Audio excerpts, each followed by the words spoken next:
It was such a smooth opening. I promise. Hello. My name is Amber Nicole Cannon. I have a company, this right here, the Uncharted Tutoring.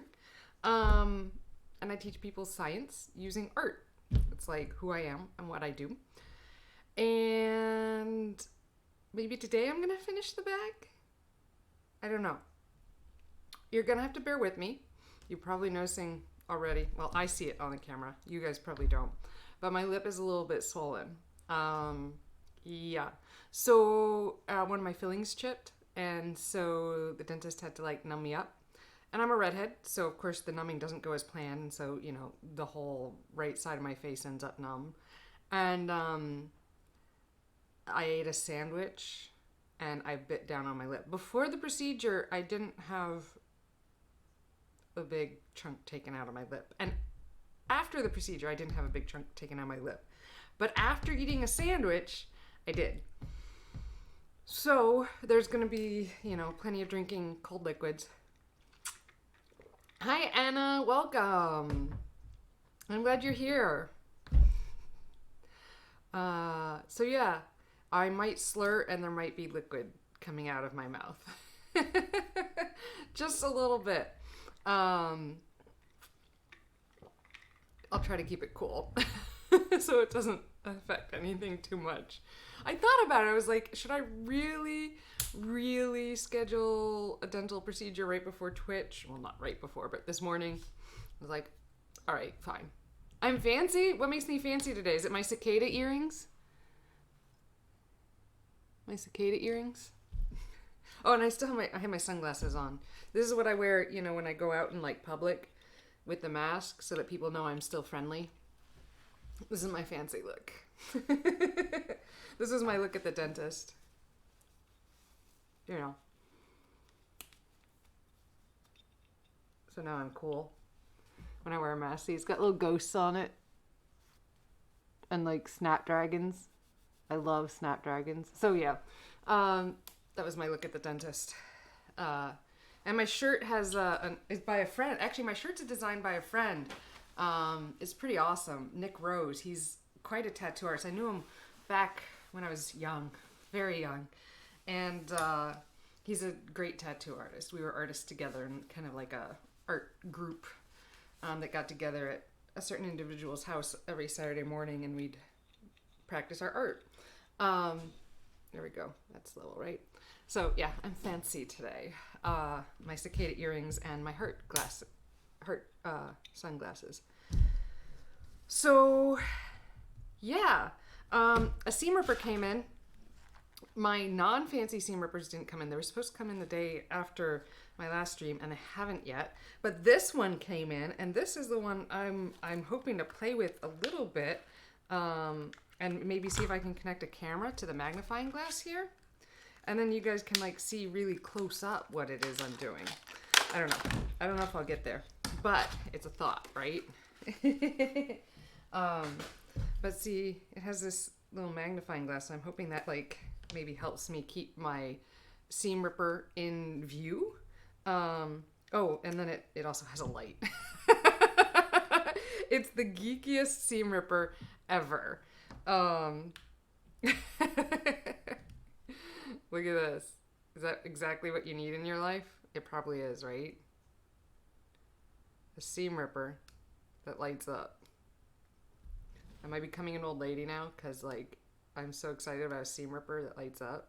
It's pretty nice. Like, the magnifying glass moves around. But I figure if I can... Ooh, there's even... Ooh, let's make it extra clear now. Ooh, I took a little film off. Everyone loves that, right? And I'm hoping maybe this will make me seam ripping way more exciting. I really don't know.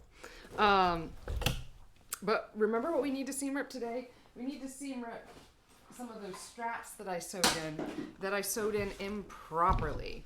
So let's check out our straps. Remember which one's right and which one's wrong. So this one pulls nicely. So I can move it up and down. That's done well. Nice. This one doesn't work. Whoops. So this is the one I need to seam rip. Yeah, we're gonna pull that. Let's seam rip this. Anna, how are you today? Did you have your apple yet?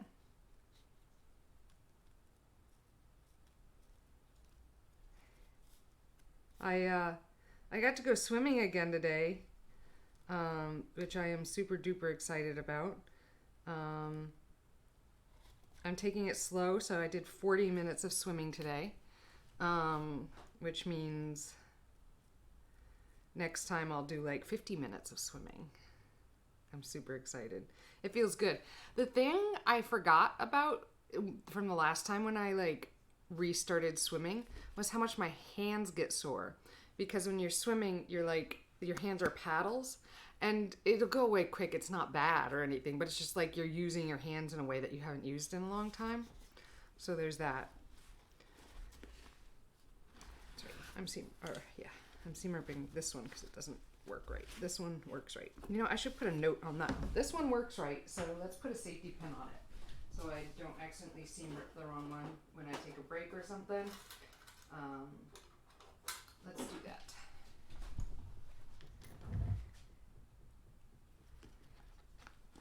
We're gonna make it extra long, and then we're gonna pin it so that I don't seam rip it, because that would be bad. That is like the definition of not what I want to do today. There you go. Pin. Don't seam rip this one. Remember that, okay? If I start going at it like I'm gonna seam rip it, you're like, no, stop, it has the pin. And let's pull this. So this is gonna be a little challenging because I want to seam rip, but I don't want to tear at the webbing. So let's see how much I can do this like on camera, right? You guys wanna see this on camera. I'm gonna actually, you know what? This camera moves. Why am I leaning so awkwardly? This camera frickin' moves. Okay, here we are. Don't you feel better? I can stand up straight. And you can see what I'm gonna do, I think. Right? So I can work like right here, and maybe, just maybe, you and I will both be able to use the magnifying glass. No, it's gonna be just me, isn't it? Because I gotta angle it here for me to be able to use it. Oh, bother. I was really hoping, oh well, if I put a camera on the magnifying glass, like a really tiny one, I think that would be fun. We'll see, we'll see. Maybe one day. I'm not sure using a seam ripper with a cord coming out of it is really what I want to do.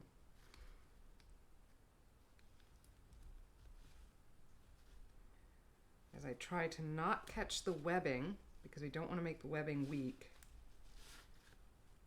but just catch the thread. That will be fantastic.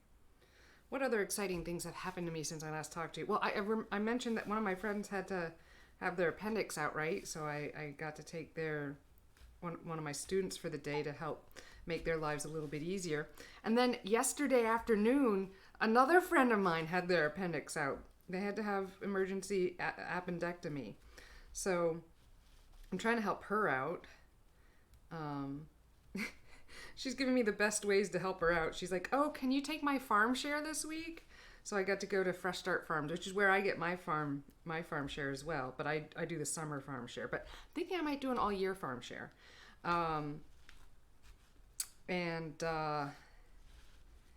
She's like, can you pick mine up for me? I'm like, yeah, I can drop it off for you. She's like, no, keep it, eat it. I'm like, darn, I'm going to get all these veggies. And not only does she do like the veggie farm share, she does the mushroom farm share. So I'm like living it up this week. And then she said she wanted me to take her Misfits box too. So I'm going to be doing a lot of cooking this weekend, I think. There we go. Ooh, did you guys see that pull out? You saw that, right? I was totally in camera.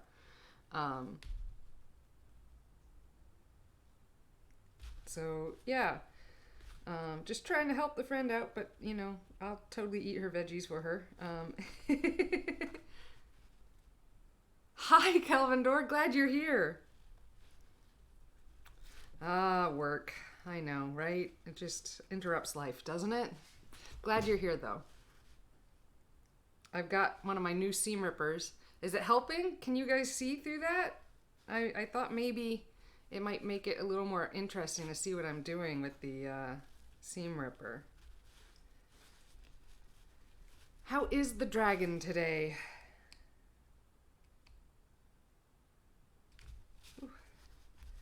pull this out. I'm gonna get that one. I think I made a knot here. Maybe I gotta go at it from the other side. Seam ripping is really, really, really annoying. And I'm impressed that I haven't had to do it more for this bag. Really, truly. Glad to hear that. Glad to hear you're doing well, Calvin Dorr. There we go. Ooh, closeness. Okay. I'm pulling it. I'm pulling it. Look, see, the new seam ripper, it lights up what I'm working on. And if I get it just right as I'm ripping, you can kind of see what I'm doing, maybe, in that lower camera. I'm really not sure. But I'm trying. I don't know, like I could see myself. Ooh, well, what if I use the magnifying glass instead of giving it to you guys? Let's see here. Oh, that will really help me solve this problem. Here we are. I can see where I'm going now. Oh, wow. That's nice. Yeah, well, not just denesting. I did this one wrong, so I need to pull it out. So I'm seam ripping, not just denesting. I am actively seam ripping. You know what? I'm gonna get a pair of pliers real quick. That will be a big help. Here we go.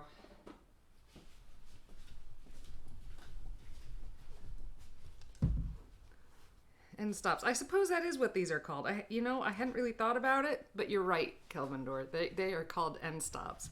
And I've just been calling them the ends and the foldovers and all kinds of awkward things. You're right, end stop is the correct word. There we go.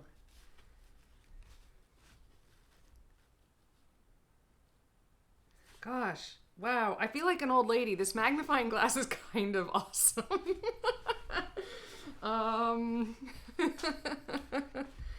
This is nice, y'all.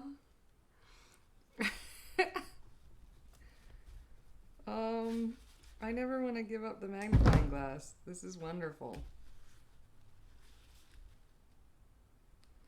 Never would have thought that's what I wanted in a seam ripper. I was like, I'm going to buy this thing because it's just over the top. And I think I'll be able to hook up a camera to the magnifying glass so that you guys can like get like really, really close up views of me seam ripping. I thought that might make exciting Twitch TV. You know, since like this is the most exciting thing I do. You know, no beating up bad guys or, you know, taking down the big boss at the end or epic journeys or anything like that. Nope, I am seam ripping. My epic boss is seam ripping. Here we are. Look at it come out. Can you see that? Oh, look at that. Isn't that nice? I got one out and I'm working on my second. Oh. But that's the other thing that I'm extreme seam ripping. That's what we need in our lives. Follow me. So, oh, I was going to say, so that's the other thing. This is the first one I did, I think. And so I did layers of 3. And on the second one I did layers of 2. And 2 seems enough to stop it. So, and the 2 doesn't have bird's nests on the back. I don't know if you can see that. No bird's nests. Look at that. No bird's nests. So we're going to do this one with 2. That's right. Seam ripping boss battles. That's who I am. Yo. I'm cool, like all the kids say. I'm cool. No, I'm okay with not being cool. I'm happy with being middle-aged. I'm happy with my accomplishments. I don't think anyone, you know, other than my health challenges, I don't think anyone was ever questioning whether I'd make it to middle-aged, but I'm proud to have done it. I'm proud. All right. Oh, this is challenging. This because I really, really don't want to nick the webbing, so I'm trying really hard to get under the thread without getting under the webbing. Thank God for magnifying glass. I saw it. So something's going around in my friend circle. where apparently certain groups of people in the millennial generation are now called geriatric millennials. Whatever. I'm actually not of the group, but I feel a little bit like I might be, since I'm using a magnifying glass to seam rip. I love it though. You know what? I'm gonna get even finer. I'm gonna go in there with a pen and try to lift. If I can get in there with the pen, I think I can lift it so that I can get the seam ripper under there. See, new tools, new tools. That's how you beat the boss, right? You gotta go on a quest, and you gotta look for, you know, the tool that's gonna make this better. You gotta find the sword or the orb or the flute. I think there's one flute. Awl or ice pick. Yeah, you know. And then it, here we go. Let's use that magnifying glass. See if I can, well, I'm gonna lift this one up. Ah! I do have some tapestry needles, but I don't know that it will actually let, I don't know that I will, not that one, that's why we put the safety pin through it. I don't know that I can actually get that through here. It has to be thinner, there we are, thinner than my seam ripper. And the seam ripper is about the, oh, can you see that? Seam ripper is about the same width as a tapestry needle. It is a fine seam ripper. I've definitely worked heavier ones. So now that the needle is in there, if I can slip the seam ripper in there, oh, it worked. It totally worked. I went on the quest, found my tool, and now that stitch came out. Just one. Actually, it might be two, technically.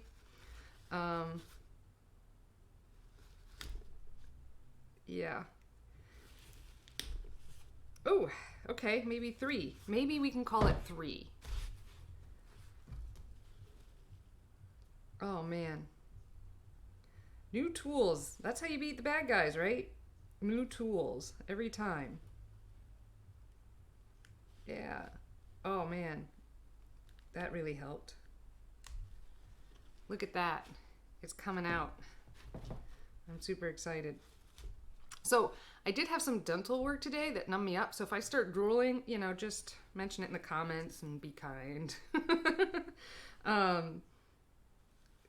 But it was funny. At one point I was talking to my dentist and he's like filing down the point. And I'm like, it is way too tall. Like I can tell that that part of the tooth has like an edge on it and it's too tall. And I was like, it's proud. And he's, oh yeah, I'm very proud. I was like, no. The tooth, it is proud. It needs to be filed down. Uh-huh. I like it. I got epoxy too. I can do that. Ooh, I could even give it a comfort grip because I've got silicone. That is a great idea, Calvindor. Hi, Gore Master Sick. Welcome. You were observing the final battle between me and the ultimate boss of the seams on webbing. We had to go in search of a new tool. This new tool has a magnifying glass on it, so it's like 10 times easier to use. And I'm ripping it out. That is a good idea. I am really gonna have to do that. Oh man, what should I use as my mold for my handle? Ooh, I'm gonna use like a crystal shape, right? It'll totally bring in like a gaming type feel to it when I have to grab, you know, the mini itty bitty ice pick with a crystal handle. Yeah. Oh, sad story, ice pick. I know a guy murdered by one. Anyways, different story. Well, he wasn't murdered. His wife was. He lived. Anyways, happier thoughts. Hi, Anna. Welcome back. So, Anna, I'm using my brand new tool here and combating the epic final boss to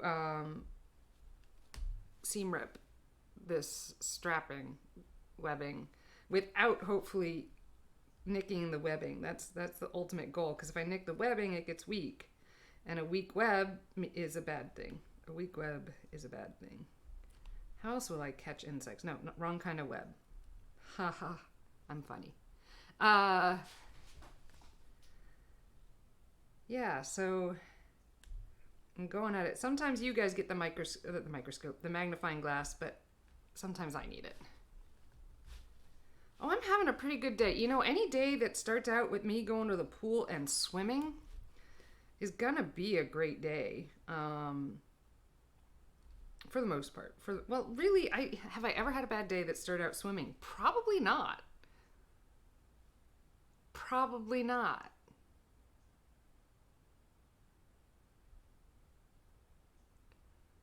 Wow, we got 3. I'm so glad all of you are here. That makes me so happy. All right. There we go. Okay, so let's see. Can I show you guys what I'm doing using the magnifying glass? I don't know if it really helps you guys. It's just kind of a confusing mess. But you can kind of see what it is I'm doing.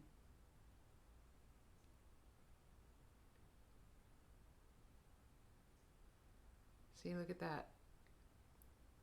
So hard to coordinate both a magnifying glass, a seam ripper, and a camera at the same time.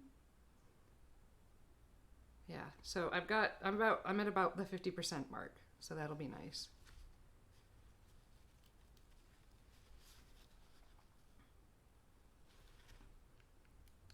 So you see me seam ripping? Ooh, I really like that idea though. I've got the perfect mold. So it's like, or do I want like, you know, if I make like an easy, a tiny ice pick, right? Do I want it to have like, you know, a handle that's kind of pencil formatted? Or do I want like something that I can like, you know, a little more like this, right? Where I can hold it and like point it. Now it's a vertebrae. Tininess. I'm gonna have to think on that. What do you guys think? Should I go for a big handle or a small handle? I think, the capability to do both. I'm leaning towards a small handle on this itty bitty ice pick we're describing. I'm thinking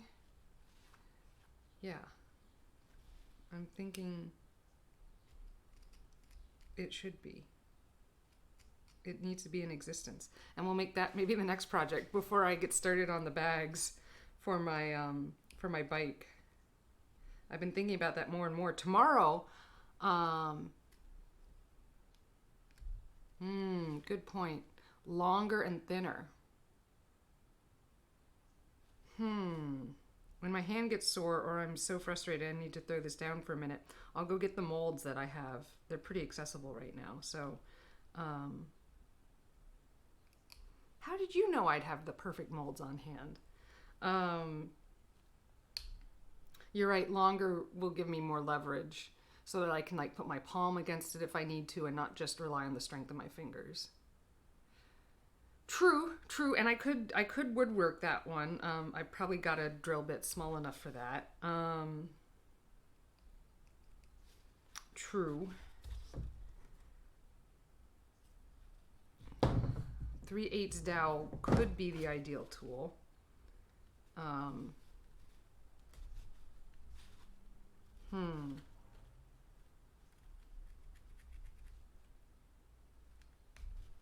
Here we are. More and more is coming out. Look at this. Do you see it?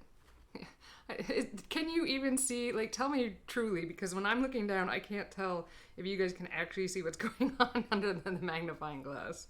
Is it actually helpful? Oh, and then I keep putting my fingers in front of the light. That probably doesn't help at all. Will I use baby lock today? Probably.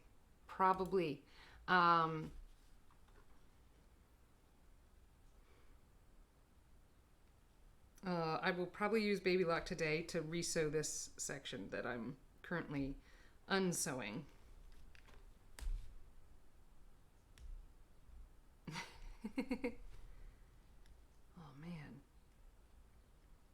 Just trying. Yeah, I gotta use the needle, the pin technique, right? Get a pin up in there. Ooh, and I have several different sizes of pins, like tapestry needles. I could create my own full set of itty bitty ice picks. Handmade ice picks for all kinds of exciting experiences. There we go. Look at that. See, it just needs to be thinner and smaller. Okay, so it's in there, but it's not quite enough. So now we go in with the seam ripper. And I can cut it. There we are. And I have several different crystals that I could use as the handles. Could be really cool and pretty. Because I'm an artist, I don't just make like tools, I make pretty tools. There we are. Try to think of the last tool I made. Oh, that's nice. That came right out. You saw that, right? You saw how quick that came? That was perfect. That was amazing. Oh, it came right out. I love it. Sometimes things go perfectly. Sometimes. Oh, did you see that? You saw that, right? Oh, look at that. Oh my gosh. We are like 3/4 of the way. 3/4, I'd say. Oh man. Almost. Okay, here we are. Nicely done. Oh, yeah. There it goes.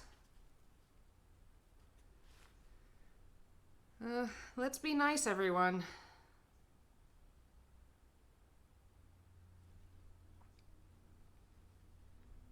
Coolness. Yeah, exactly. It's down to the last few hit points. If I can stop shining the light in my eyeball, that helps too. Self-damage. Here we are. Ooh. Ooh. Do you see the heart fading, or the power bar, or the whatever graphical user interface your favorite game has? Oh man, that was nice. That was a good hit. Oh man, here we are. It could be any stitch now that it goes down. Any stitch. Any stitch. Come on. Oh, it's good. I'm gonna need the needle again.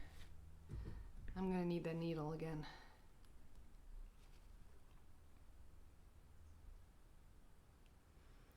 Without, here we are. Without catching the webbing, as I mentioned before. Okay, I've managed to make it a little wider. Here we go. Slip it in.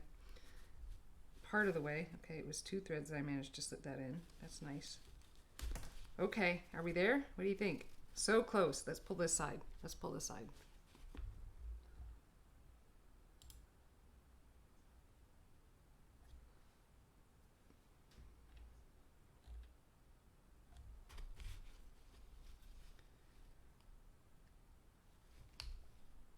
And then, oh, there we go. Another one. Look at that. Look at how, oh, that's nice. Oh, I love that. Last one. It's gotten warm in my studio.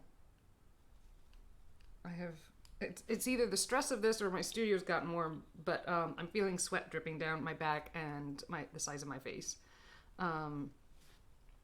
This is a challenging battle. I'm gonna do it though. I think I'm gonna win. I think I got this. It's so close. Ooh, a little bit of webbing. Sneak back out. Ooh, ooh. Oh, so close. Oh man, look at that. Look, it wiggles out now. It wiggles out now. Almost. Okay, so that is real. That is actually stitched in. Dagnabbit. All right, let's get this piece out. I thought that last one was really going to be it. I really did. Let's trim it and pull it. So this seam is real. This stitch is in use in holding it together. I have to do the needle again.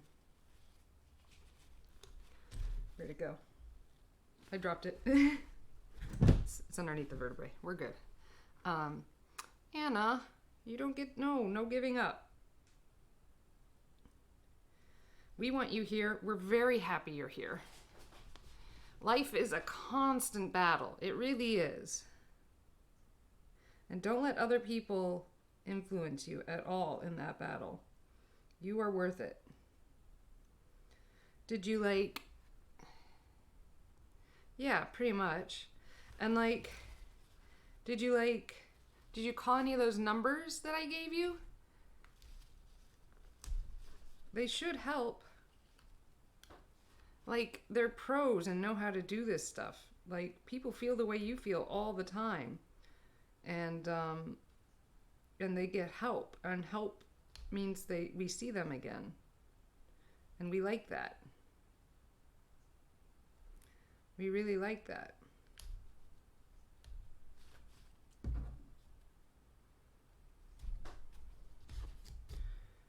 Here we are, so close.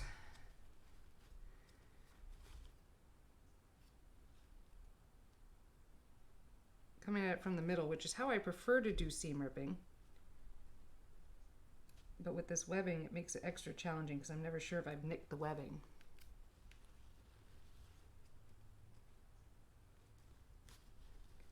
So close.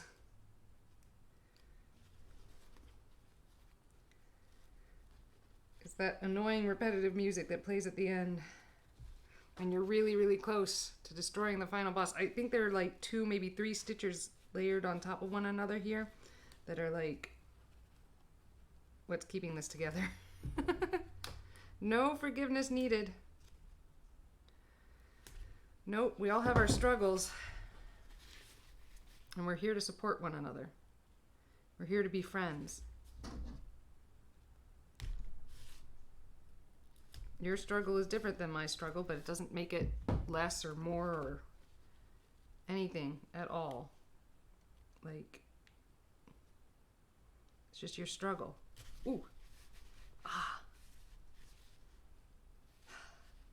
It's so close.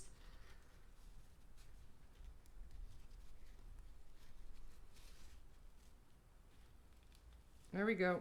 2 stitches here. I think I'm gonna get 2 stitches. Ah! I got it! That is right. We are your friends. Friends are there for you.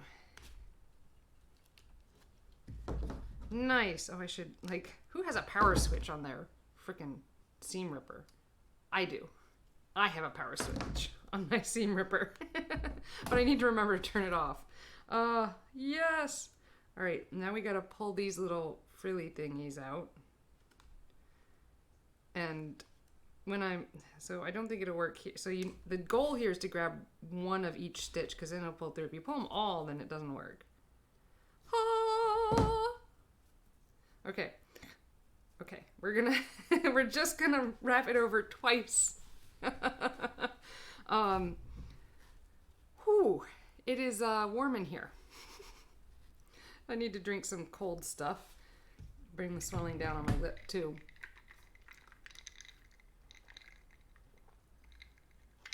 Oh. Yep, this time I'm only going to do twice thick because I tested it over here. On the other side I did twice and it works just fine. So like it doesn't pull through. Right, see that? It doesn't. And like, am I really gonna be putting 500 pounds in this backpack? No. Maybe 50 if I'm feeling really adventurous. So, you know, engineers often advocate for over-engineering. I understand why. I don't think that's necessary in this case. And if it does end up slipping through at some point, then I can always fold it down again and do another seam. So we're just gonna do double, and I'll probably fill it up with some bricks or something and like test it. And as long as it doesn't come out, I'm quite happy. I'm like thrilled. I love it. Okay. All right, we're gonna get out Baby Lock, because Baby Lock, ooh, the numbing just went away in my tooth. Because Baby Lock is the right tool for this job. Start thinking about names for this. I don't know. Maybe. I don't know. Like, I think it should have some epic name.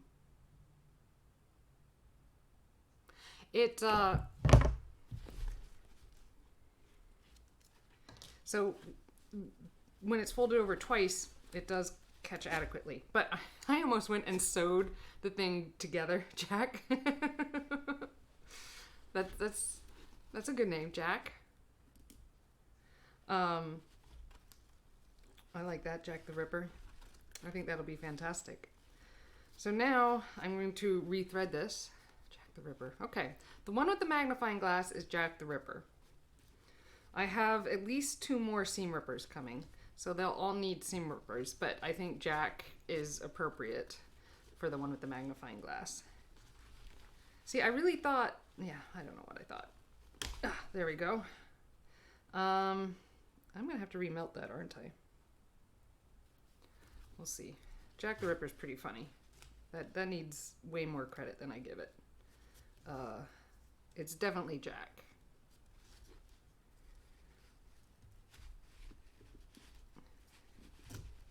There we go.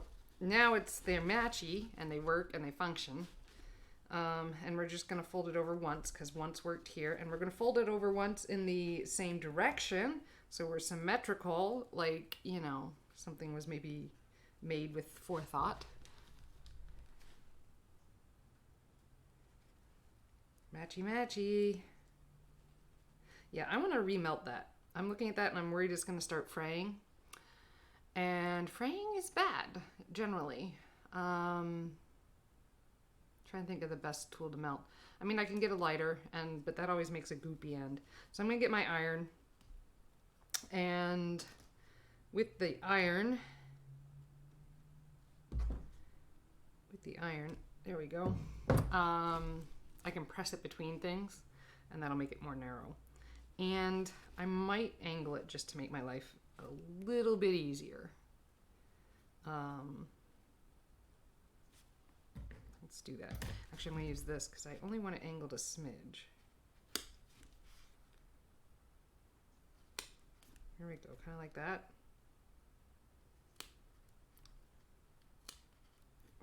See, doesn't that look good? That looks good. That looks pro. And let's get out the iron. I put the iron away. See, I didn't leave it in reach because like I don't need the iron again. Hold on.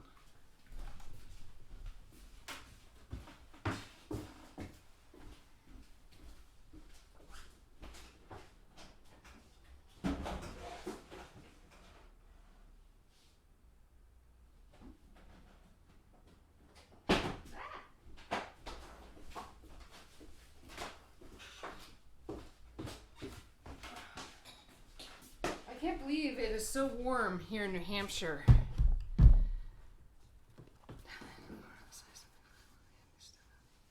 Yeah, when Calvin Dorr melts into paracord, he just, or she, I think it's a he, just tap the end of the cord on the side of something flat while the end is still melty, and it seals off pretty well.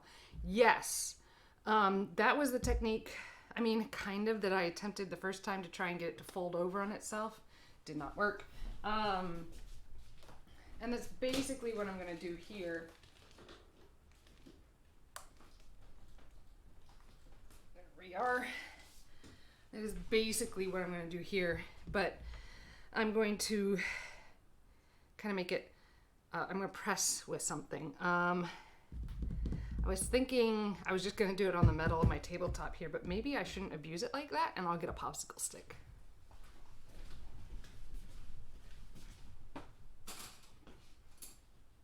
They're so accessible. So very accessible.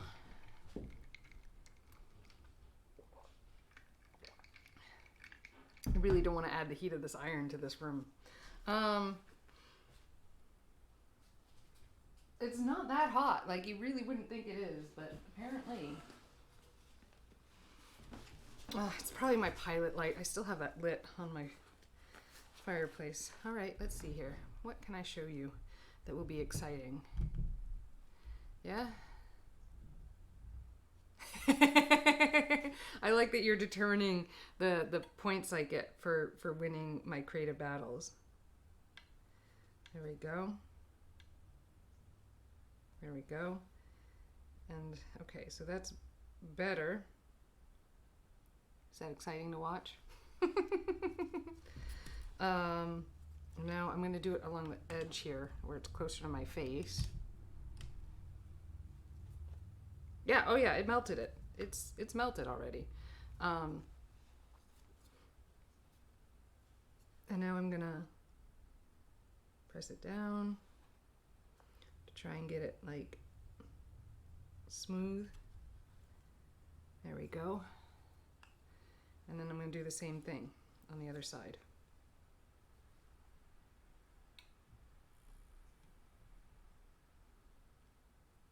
See how I'm controlling where the thickness happens.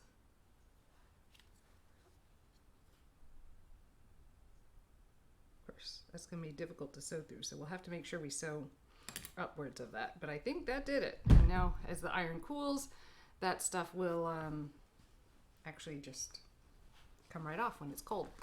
Tested it. Not my first radio. There we are. Unplug that iron. And I am gonna, so I've got some spikies that I'm gonna kind of trim off. Since it's melted all the way through, it shouldn't be a problem.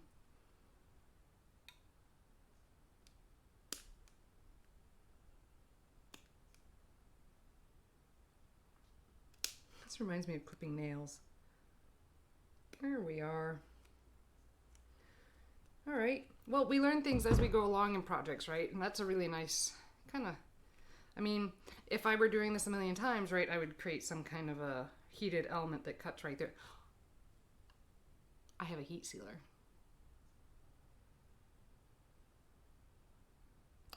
That's what I should have used. I have a freaking heat sealer. It's even accessible.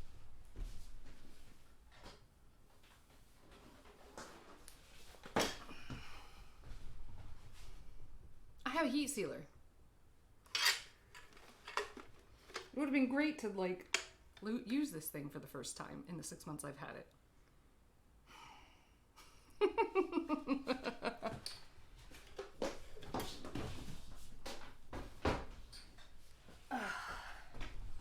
Oh well. Speaking of that heat sealer, so sometimes I can get my hands on some, 12 hours, that sounds hard, dude. I hope you have all the energy you need. Have a great, the best possible shift possible. All right? Use your dragon energy and burn all those villager sheeps. You'll be fine.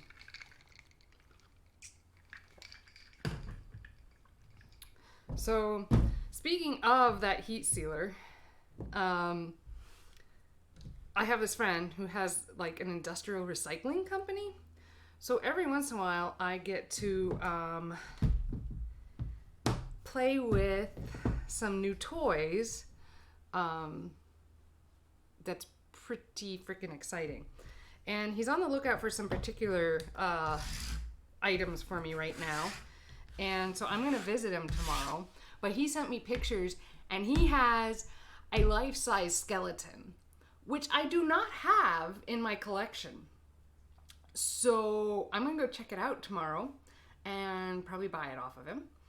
And I'm going to be so excited to have a life-size skeleton. So I need you all to think about the names of the skeleton, okay? We're going to need to come up with a name, a good name for this skeleton.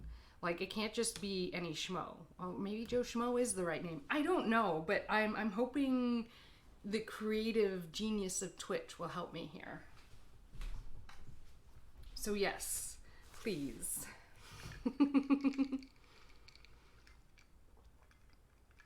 All right, that should be cool enough. The iron is getting there. Let's see. Yeah, not actually cool enough.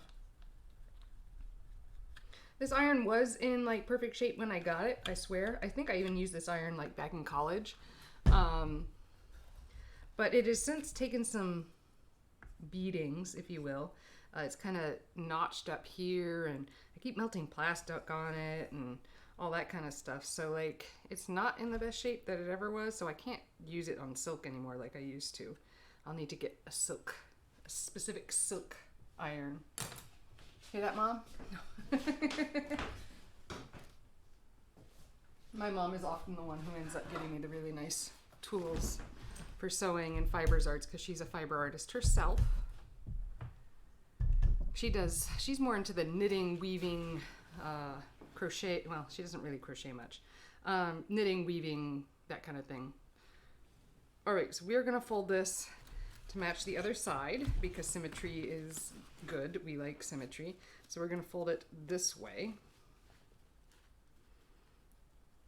Nice, and I'm gonna just pin it there, and then we're gonna pull out Baby Lock. It is time for Baby Lock to shine.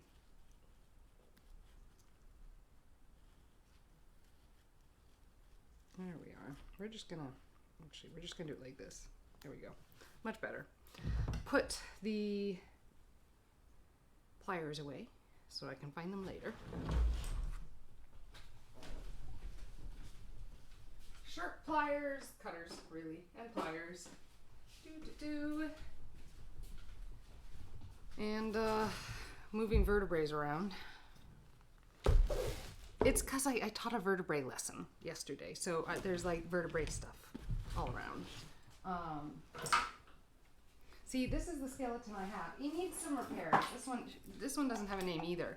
It needs some repairs. The leg keeps coming off, and the tibia and fibia keep kind of getting disconnected from the humerus.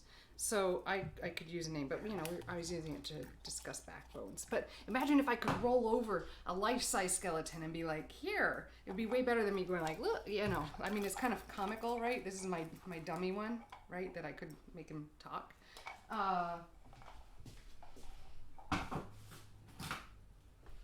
Okay, we're gonna move back the camera so that you can see what's gonna happen on the sewing machine, because we all know that's what you want to see. And bring over Baby Lock.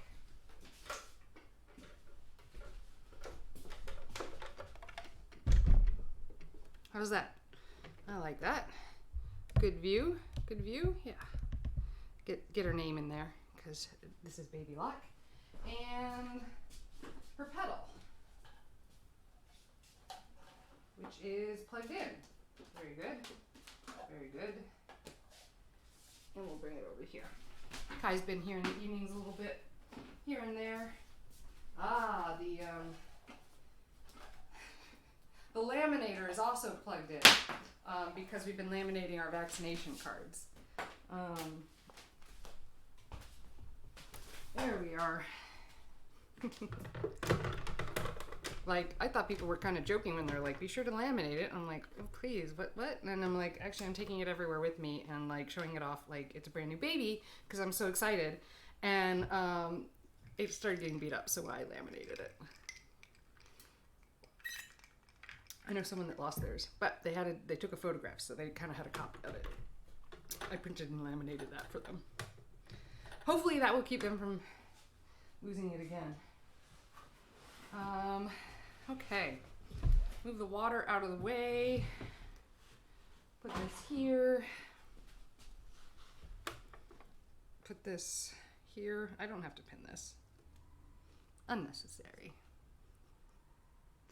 pinning, because like it's a football term, you know, American football. Okay, yeah, we're gonna go straight down. And I'm going to sew standing up because that's my superpower.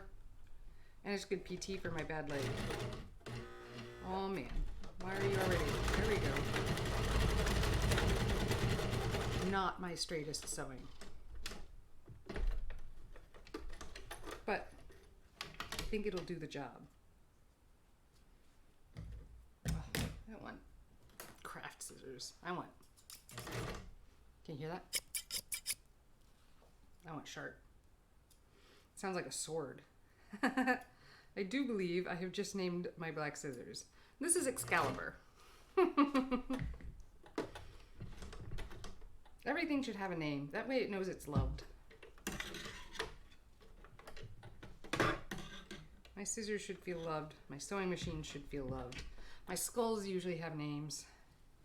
Not all of them though. Some of them haven't told me what their names are. I think some of them are grumpy. You know, they aren't ready to tell me those things. Alright. Why are you... What's your deal? Why are you being emotional? Here we are. No excuse for this emotionality. I don't understand. No understanding.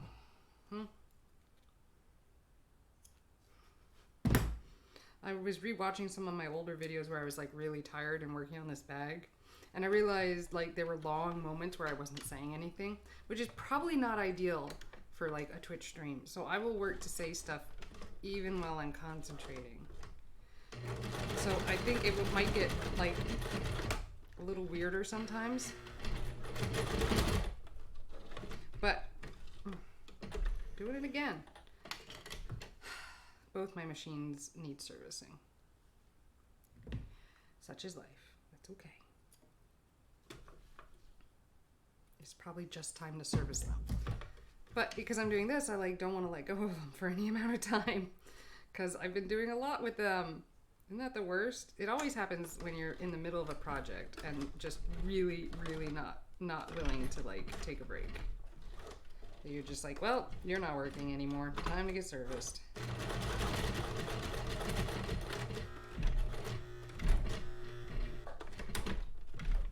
There we are. Well, so it took 4 tries. Whatever. It's sewn together now. Now we do the little X and the X so that we're confident it won't come apart.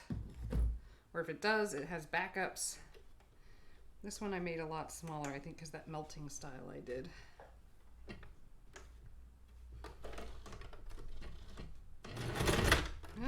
Why isn't it moving forward?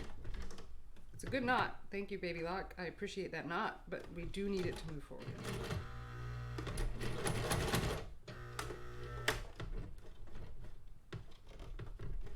Really don't know. What is your deal, Baby Lock? Yeah, you want a break. I know. I've been using you and abusing you. And yeah. 1-800 report sewing machine abuse here.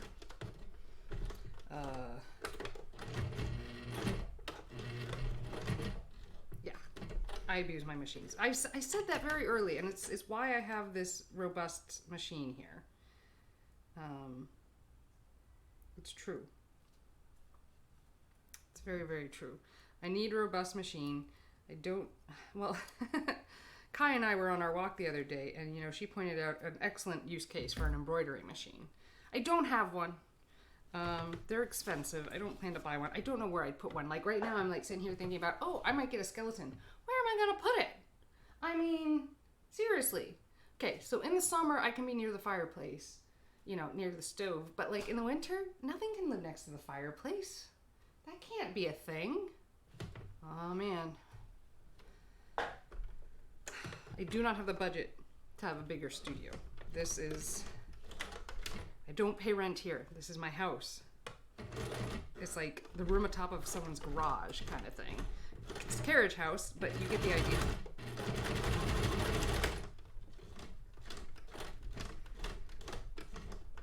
I just need to start cutting down and not holding on to every freaking thing I see and find is amazing. Anyone else have that problem? It's not hoarding, it's more like pack ratting. You know, like, because I don't mind using the stuff or giving it to someone who needs it or whatever when it's the perfect thing for their project. But like, for example, I have courtesy of a friend whose mother was getting rid of I have a bunch of enameling supplies. I've never enameled in my life, but I suddenly have some enameling ovens, kilns, and I need to learn to enamel. Gosh, I didn't even take it in college. I would have liked to, but I took glass blowing instead. I really enjoyed glass blowing, which, you know, is similar, right, in its own way, using glass and melting it in temperatures and slumps and that kind of stuff. But like, nah, man, I really enjoyed glass blowing. One day, I'll get back to it. Be nice.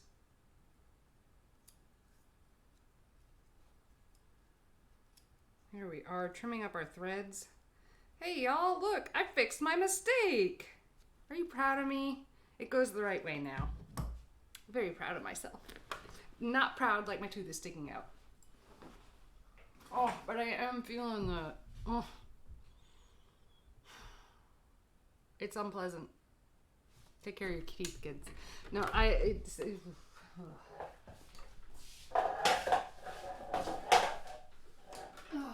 okay. So now that we fixed that,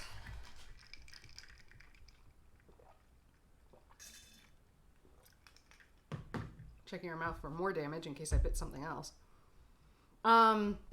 So we fixed the webbing, which is a good place to be in. Put the safety pins back where they belong because I can never find them if I don't. And the next step, I think, is going to be, we serged this, so let's clean up these threads. That'll be, oh, you know what we haven't done? Exciting. I figured out what the next step is. We need to cut the corners on these. Kind of round it out a bit so that, like, you know, little itty bitty things, buttons, whatever, I throw in my bag that's itty bitty. Earrings are a common little itty bitty thing that end up in a bag and they get stuck in the corner and then you're like trying to find it and pull it out and it's frustrating. So we're going to trim up these threads so they don't get in the serger's way. And God, I should have just taken my serger to be serviced. That knife really needs sharpening. It would make this so much easier. I just haven't done it. And I think my regular servicer might be going out of business. So I'll have to probably take it up to Concord, which is a longer drive. It's not obnoxious. It's just longer. Plus, who doesn't want to go to Vacman and Bobbin? They were so knowledgeable with vacuums. All right. Thinking through this, we've trimmed one corner. Greetings. Someone was thinking of coming in. And we're gonna serge that nice and flat. And that'll give us that nice rounded corner we need so that things don't get us caught and lost in there. And now the thing we're gonna have to be careful of course, is there is a pocket there and it is at the bottom, but how far along next to the bottom is it? Okay, we've got plenty of clearance. As I'm looking at this, we've got plenty of clearance. I can stick my fingers in there. As long as I really do stick to this line, it's gonna be fine, which I'm going to now mark with a pencil just to remind myself that there's a pocket there. And don't go beyond this, otherwise the pocket might end up a little bit awkward, yeah? Someone beeped me. We can turn off the noise at least here.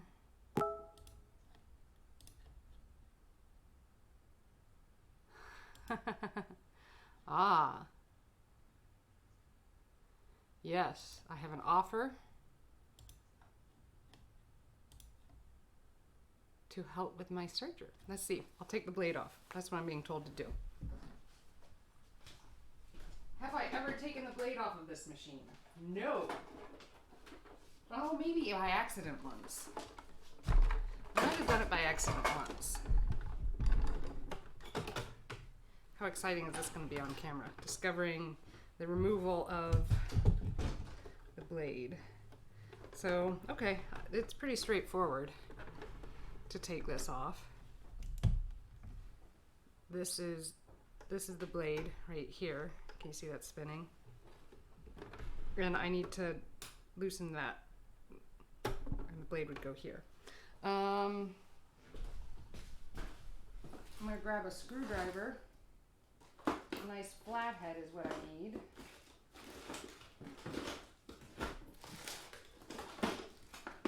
Good. The handle to a screwdriver. That's very helpful.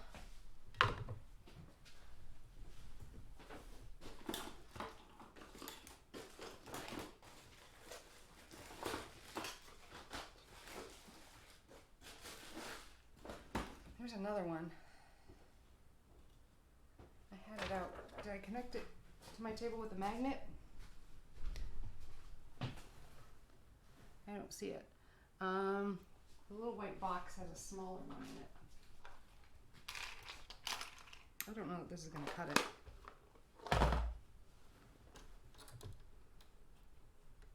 Nope, not enough leverage.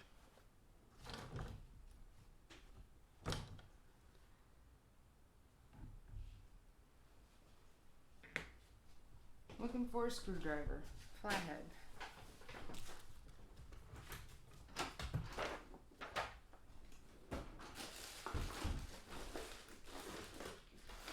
I usually keep one in this drawer here, as evidenced by the handle that I was able to find, but I'm not quite finding the actual screwdriver part. It's silver. And it's not a hole punch.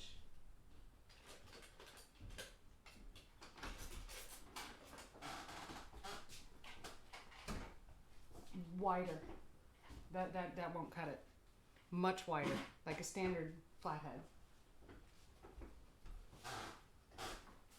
My offer of assistance has a wonderful, really tiny set of screwdrivers, like it's a full set in like all the shapes you can imagine, but they're small enough to work on like itty bitty computer parts and eyeglasses. And that won't quite do it. See, I've got this one, which is even too big to work on eyeglasses with.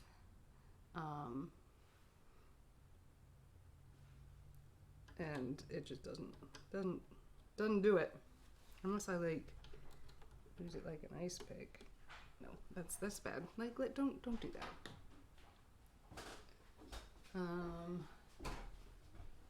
Yeah, the yellow one.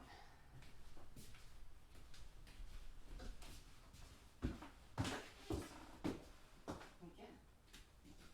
I don't need a crowbar, but thank you. Crowbar would be excessive. There, almost. There we are. Look at that. Undo that. And I think that's how I pull a knife off. I could have looked at the directions. That would have been the smart thing to do. Here we are. Passing the blade off to my assistants.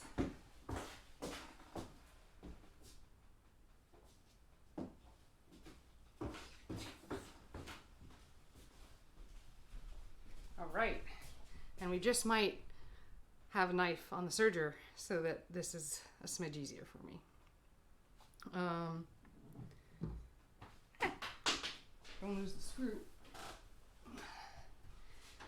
I've already pre-cut that one edge, so I'm going to go ahead and sew that while they work on it. Is that going to do anything bad if I don't screw that part in? It's making me nervous. I'm gonna put it back in. Here we are.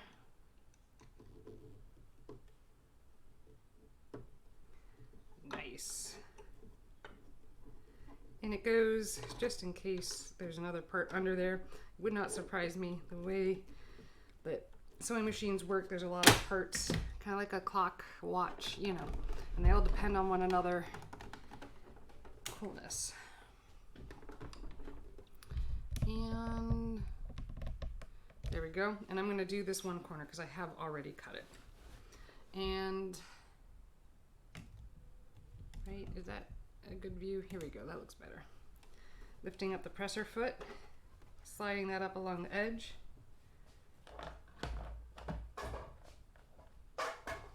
And serge. There we go. That is all that is needed to make that corner so much better. Where Excalibur can trim that.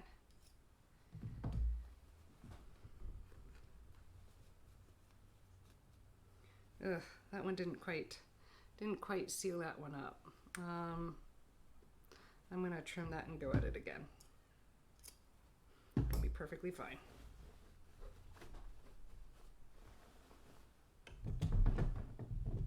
Is that a better view? That might be a better view. I'm not sure. We'll see how much my hand hits it.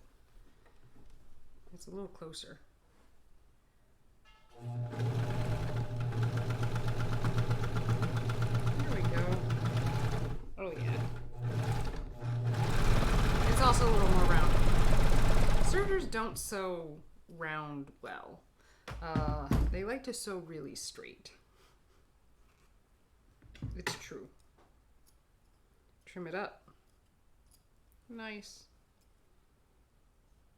And it's so weird to be sewing on the outside of something and then that be the actual final form that it takes. Normally I'd be like flipping it inside out and checking it, but no, because that would be the wrong way to see it. We're going to see it like this with our head down in it. So, yeah. Cool. Cool. Ah, my tooth. It's kind of starting to hurt. No real surprise.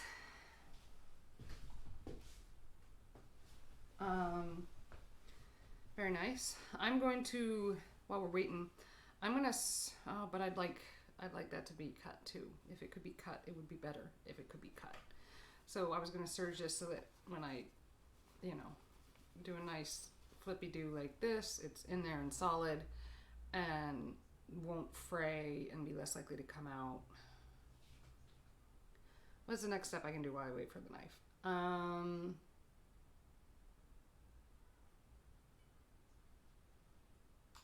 We fix that.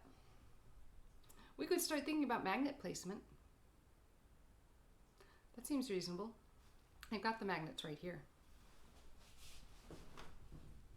We'll move Sergio right out of the way.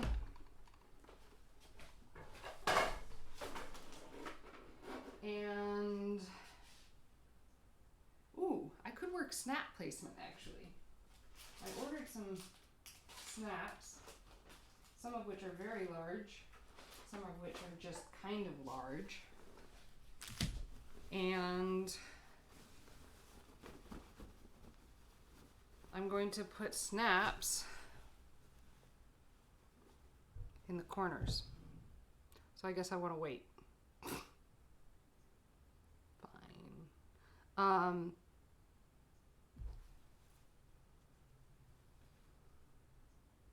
Magnets. Magnets it is. Okay. The magnets. Oh, it smells so good. The magnets, I want to have, here are the magnets I plan to use. And they're round little coin-like magnets. Oh, and they already have rust on them. That's not a good sign. For me at least. I could dip them in resin. Ah. Oh, that's interesting. Are they? No. I feel like I need a pair of calipers. I was looking at this and it looks like they're not cut perfectly level, so that wherever you place it, it wants to hold that position, but I don't think that's the case. I changed my mind. So to make this do the shape I want, which ultimately is kind of like a fold like this,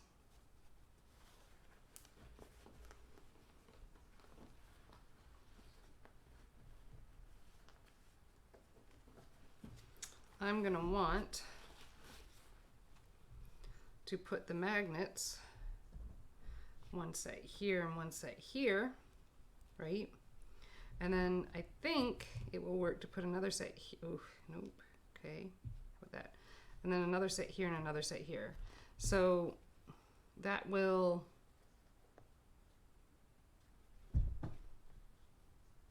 make it kind of do this, I think. Hold on, let's slip the magnets apart.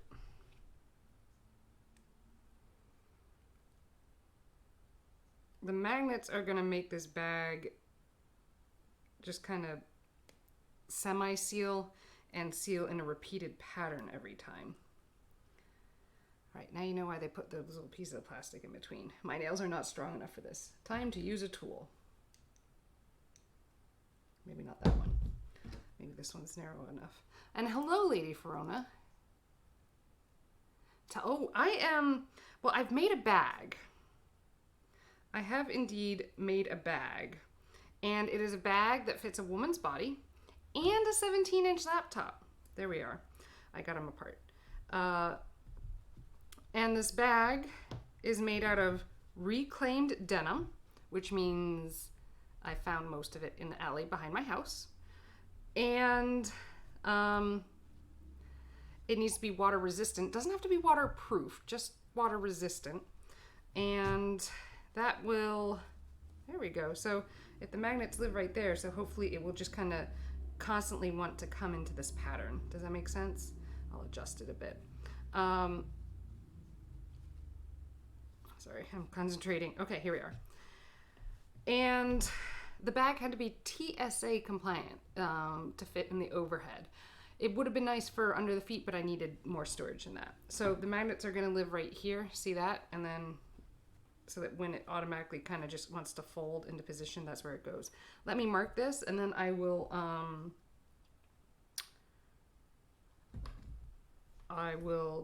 put the bag on so you can kind of see what it's become and where it lives. And it kind of sits quite nicely, actually. There we go. So here we are. Here we go. Oh my goodness. Perfection. As I draw circles where I want those magnets to ultimately live, because that will hold it together nicely. There we are. Doesn't have to be pretty at this stage. Let's slide the magnets out. Now that I figured out how to pull them apart, it's fine. But yeah, so this is the bag. Yeah, so this is just the denim. I'm working on the lining, but my knife on my serger really needs sharpening. So Dave grabbed it for a second. And this is the bag, and it rolls down nicely like this. So it gives a nice, water resistant top. It buckles. It's waxed denim, and the straps are waxed cotton. I did buy the straps because somebody made a reasonable strap for a woman's body, but their bag was too small to fit my laptop. And it goes on like this. See all that niceness? Yeah. This direction. And I have nice little straps like this. And then a strap like this. It even has, I think that's a whistle. It is a whistle. And I can, now that I've fixed this aspect, I can tighten this. Look at that. Nice. And it's a bag. And it I can adjust the straps for my boobs. And it's actually quite comfortable. I still need to do this. And like this. How much money have I invested so far? So these straps were about $40. The denim I did spend about $3 on. The magnets I had lying around, I spent $6 on the rainbow. The thread I had lying around. The wax, I've probably spent $40 in wax. but I think this bag will work and live forever. So there's also a laptop pocket. That was part of it. I wanted to be able to pull the laptop in and out at, you know, TSA checkpoints, because that's really freaking annoying. And then I had the I already had the zipper, so I didn't have to buy that. I did have to buy the cotton webbing, but that was maybe like $10. So yeah, you know, the laptop fits here. It's not food grade. No, it's otter wax. It's meant for weatherizing and protecting cotton. And it's made out of beeswax and pine. That's what it smells like. There's no like a paraffin or oil-based products in it, which is what I was going for no reason at all. And so yeah, that's that. And then I'm working on the lining, which is adorable. So this is the lining that's going to live on the inside. And I made 2 pockets for it. So there's a yellow pocket that goes on the inside. That's just the right size for my cameras to go inside. That was the whole idea. And then a red pocket, similar dimensions, smidge different, but same kind of idea. And I had these fabrics already as well, so not a big deal. This is one of my favorite fabrics that I made masks out of. Here we go. Look, can you see down in it? Yay! I don't think I've done this view yet. Woo! So that's the liner. And I want to edge these corners, round them out because the bag is rounded out.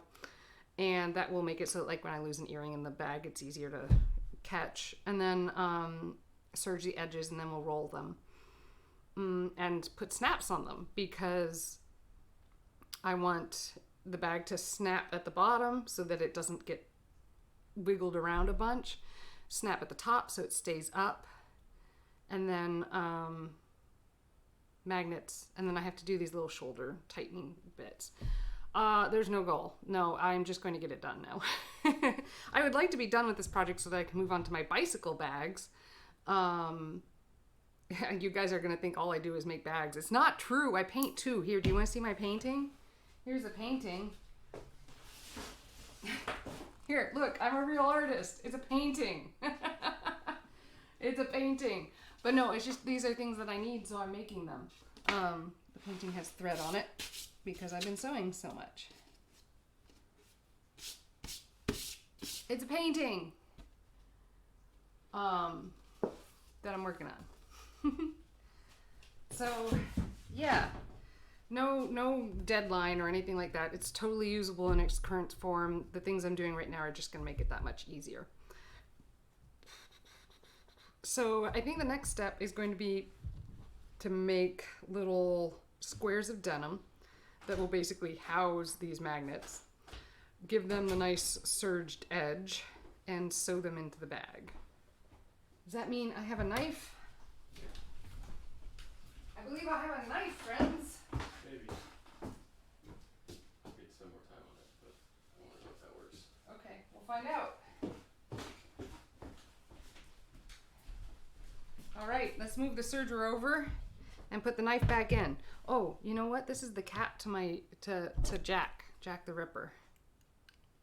Here we go. Put the lid on Jack the Ripper. And let's move the magnets out of the way so the serger doesn't steal them. And this is the blade that goes in the serger. And here's the screwdriver that I will use on the blade. As I move Sergio over, in the hopes that you guys get to see me put this on.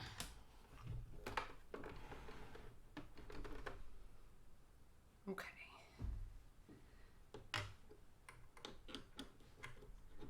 So we're gonna lefty-loosey this.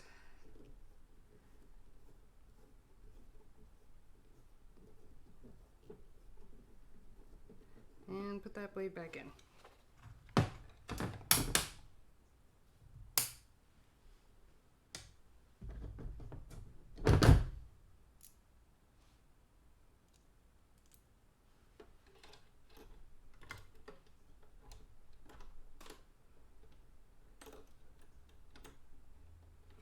there's a slot here at the back that holds the knife in place.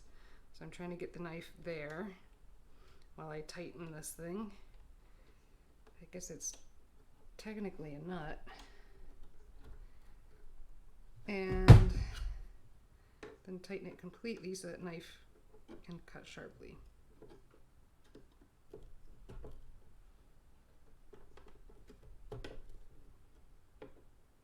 Cool. I think it's in there. And now let's sew something and cut something. That's the joy of the serger. Let's see, what shall we test on? I've got some scraps of denim. That sounds like a good test. Denim scraps. Denim scrap. It's been used as a test before. What do you know? We'll sew this one on. I'd like to take it just one layer of denim at a time for the first bit of knife use. Get that needle into the highest position, and with the needle in the highest position, the knife is also in the highest position. And let's try sewing and hoping that it cuts. Oh, it's cutting better than it was.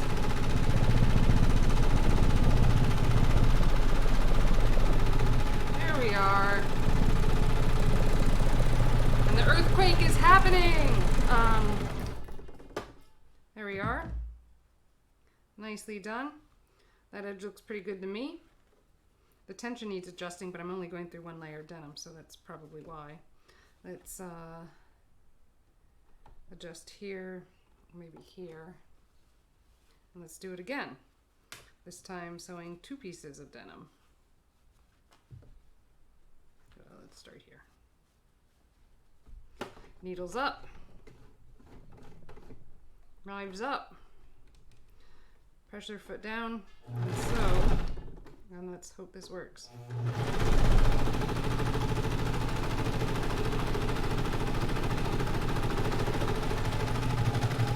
Whew. Okay, we have a challenge here. I know what happened. It's fine.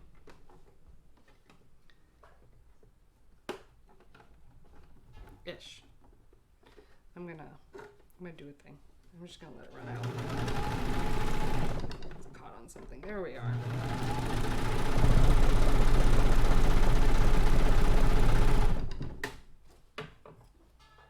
Yeah, that's so much better. Thank you. Okay, the black thread needs to have its tension adjusted up. See how it's kind of, you've got a little bit of looping going on here. I don't know if you guys can see it. The black thread is a little on the loose side. I'm going to do it again. Tighten that up.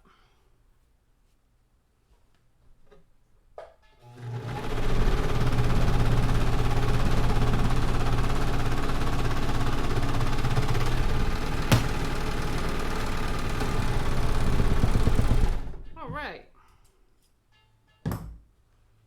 Here we are. That's a little more balanced. I still have some looping going on here, so I'm gonna up the red thread, the upper looper and the lower looper. And let's do it again. I know it does seem a shame, but let's do it again.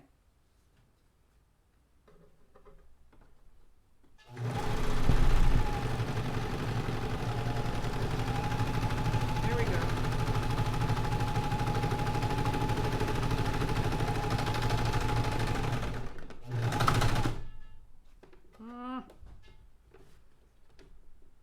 It's doing the thing again. I know what's happening. It's okay.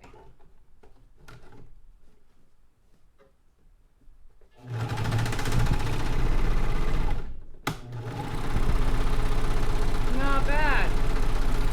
All right, that tension looks perfect. See, that's nice. It's tighter. I like that. That looks great.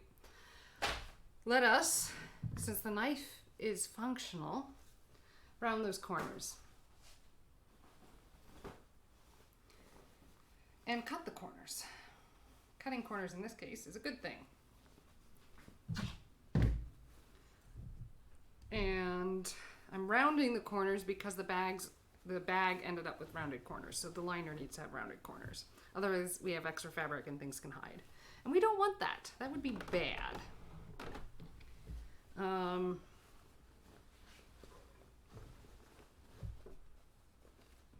Let's do this. Lift the foot, bring it up to the knife. Make sure the knife and the needle are in their highest position. And surge, cut, and surge. Look at that. Okay, not my best sewing moments, but acceptable. Whatever. Like, who's gonna sit here and judge my stitching? No one, right?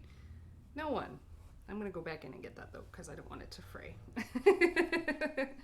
It's alright. It's alright. There we are. Caught that little missing spot. It'll be fine now.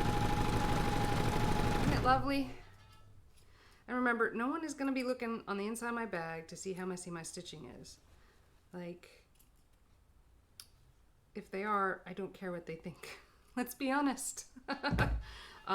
Because I made a bag and they probably didn't. I mean, they might have. But, like, own yourself and be happy with yourself. That's what I gotta say. Positive self-messaging. Get that knife up, bring the needles up, and we're gonna sew this and round this corner too. Again, remember, sergers don't really love doing rounded things. We can force it though, with a little bit of gentle pulling, gentle rounding can work. Can. It does not always, but it can. Okay, I want the needle down. The needle is down. I kind of got caught there, but that's okay. Gentle rounding can work, okay? See? Gentle rounding. Gentle rounding works. But you can't even do like a pivot type sewing thing with a serger, so don't even try. All right, so see, I'm not thrilled with that right there. I don't know if you can see that, but I'm gonna go back in and sew that up. And again, my seam does not need perfect. No one's ever gonna see it, except for me when I wash the bag. So this liner is removable, or it's going to be removed. Right now it's removable too. But it's gonna be really removable, like in a real way. And washable. Because how many people, I know I can't be the only one who like has makeup or paint, makeup or paint like spill in their bag. Happens all the time. So we want to, that did not work. The knife cut, but did not adequately sew back around. So actually I'm gonna put the knife down for a second. The edge is where I want it. I'm just gonna loop that edge real nice. Why is it? There we are. That's probably part of the problem too. The knife didn't want to go down.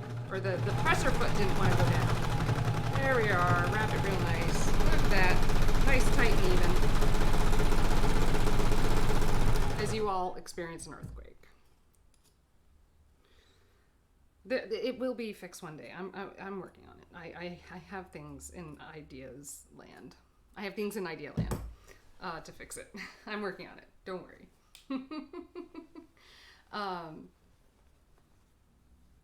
Yeah, I mean, I did too. I stopped wearing makeup during the pandemic too. And then, oh, I have more here to do. Let's round that up too. And then I started doing things on Twitch. And I did not like my face on Twitch without makeup on. I always have bags under my eyes because I have narcolepsy and my skin is like clear. So yeah, I put makeup on and I don't have eyebrows anymore. I don't know what happened, but as I got older, my eyebrows disappeared. So these are drawn on for contrast. But I've given up mascara. I did give up mascara with the pandemic. And I really like that. I don't do mascara anymore. Even though, well, except for special events. But it's such a pain to like get in and out. And then I wear contacts and then there's oil in my eye if I take it off the nice way. And I'm just like, I'm not into it. I don't like it. I really wish I could get into fake lashes. That would be nice. Especially if those magnetic ones like actually worked. Whatever. Okay. Again, needle up, knife up. We're going to take this relatively straight. I can feel the pocket that's on the inside and we're keeping that out of the way.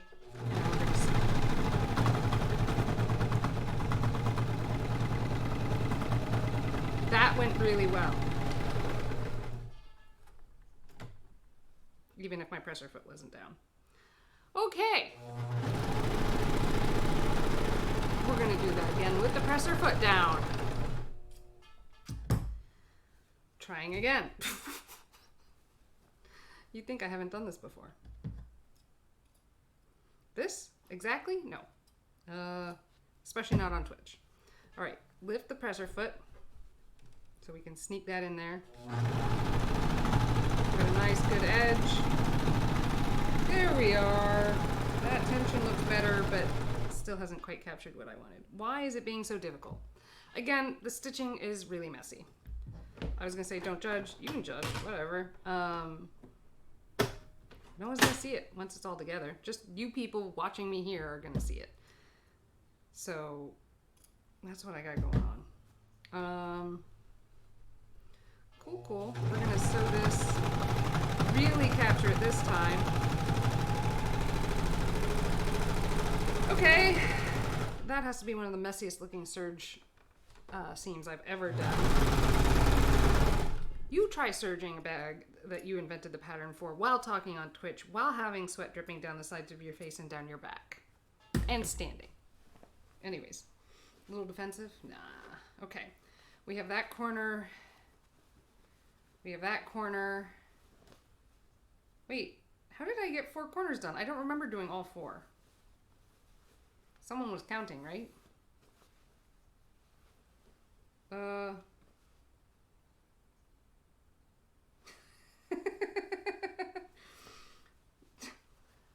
judge. That's the bottom now. Right? Not where all the edges are rounded, some more than others. I'm not going to fight it. I'm quite happy with it. We're going to call it. That's what it is. Get rid of the threads so that threads don't show up on my clothes when I like travel, and we'll call it game done. I like it. I like it quite a bit. Now we're gonna serge the top of this and bring the knife back in to the game. Highest point for needle and knife. And we are going to serge this so that it does not fray. Fraying is bad. Fraying results in weak stitches, and we don't want weak stitches.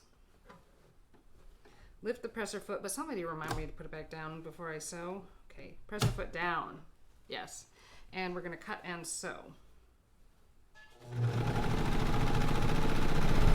As straight as I can. It's not going to be perfectly straight, okay? I hope you guys know that. Like, don't think it will be. But I'm sewing as hard and fast as I can to reduce the earthquakeness that you will experience. I think it's working. Is it working? Is it less of an earthquake?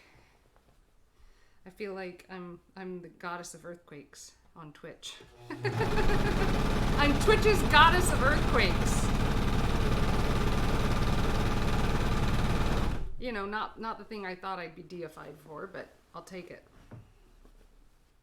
There we go, sewing and coming up right to, oh, it's beautiful. Sewing past for a while. Oh, I love it. I love it so much. Good job, Sergio. Sergio has performed their function. Okay. Next, because I don't feel like thinking about it yet. I don't feel like thinking about the magnets yet. I know I started thinking about it a little bit. I don't really want to do that sewing right this second. So I'm going to roll the edges on this. Should I roll the edges on this? Or should I determine where the snaps are going to go? No, the snaps are just going to go through all the layers of fabric. It's fine. This isn't denim. We're going to put the snaps through all the layers. Throw away our extra fabric that the serger cut away, turn it off, move it, and this will let me sit down for a second while I pin, gotta find the pins, while I pin the edge down. Right, we have there, pins. I feel like sitting down. I'm wearing my custom Birkenstocks. So with my feet are really bad. Those of you that don't know, my feet are in terrible shape, despite all the physical therapy and things I do. But let me show you my shoes. You'll love it. So I had these. I love these sandals. The summer before I did what I did and required surgery, I'd saved up for these sandals, and I love them. And they do like the ballet crisscross at the ankle, and then go around, and I love that everything about them. And then my foot happened. So I had to. I thought I wouldn't be able to wear them again, because like, how the heck do you get like a 5-degree posted heel with arch support on a sandal? You take it to your local cobbler. Artisans, man. So they added an insert. I don't know if you can see it there, but so when I walk, see that extra piece? There's an extra piece here. So it has like a little bit of a posted heel and arch support in it. But it does, after a summer of not wearing, or winter of not wearing them, it takes me a little bit to get perfectly used to them. Actually, they're probably stiffer than all my, here we go, we're gonna do this. They're probably stiffer than all my other inserts and stuff, because I've been wearing the other inserts longer. So like, they should all probably match these. I need to take my heat gun to them and build that arch back up a bit. It's like cosplay. You're constantly altering your costume just to be able to walk around. So we're gonna fold this over and we're gonna hem it, and that's gonna like give us a really good place to be. And we're gonna do a triple fold because that's what I want.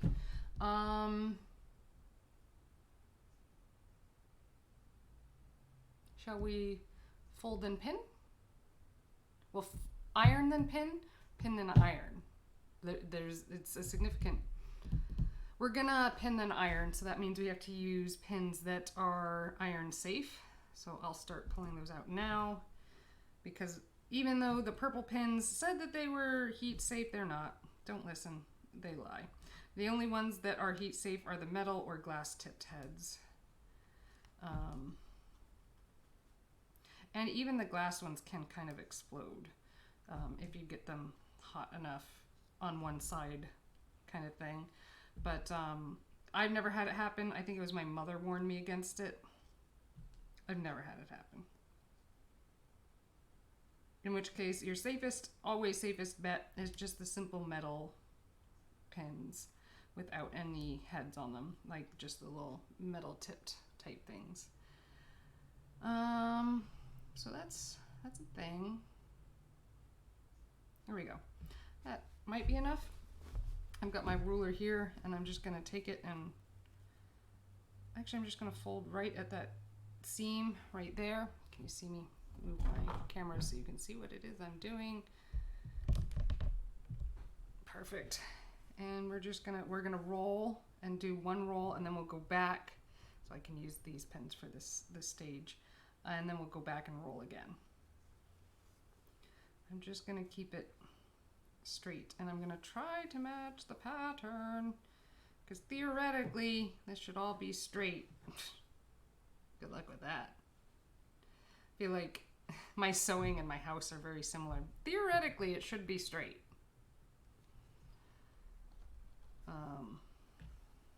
It rarely is. Should be square, plumb, straight, all of that, but it's not.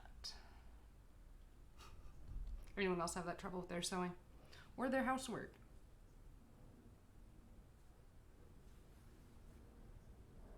Here we are. So when I'm making a fresh new seam like that, I don't always just go in a linear fashion. I kind of divide it into sections, and then I pin it in those sections, constantly making smaller and smaller sections, because then if there is some like unevenness in the hem or whatever it is I'm doing, then then it's evened out between all those spaces instead of all at one spot, and that's how you get like a little blip. And bumps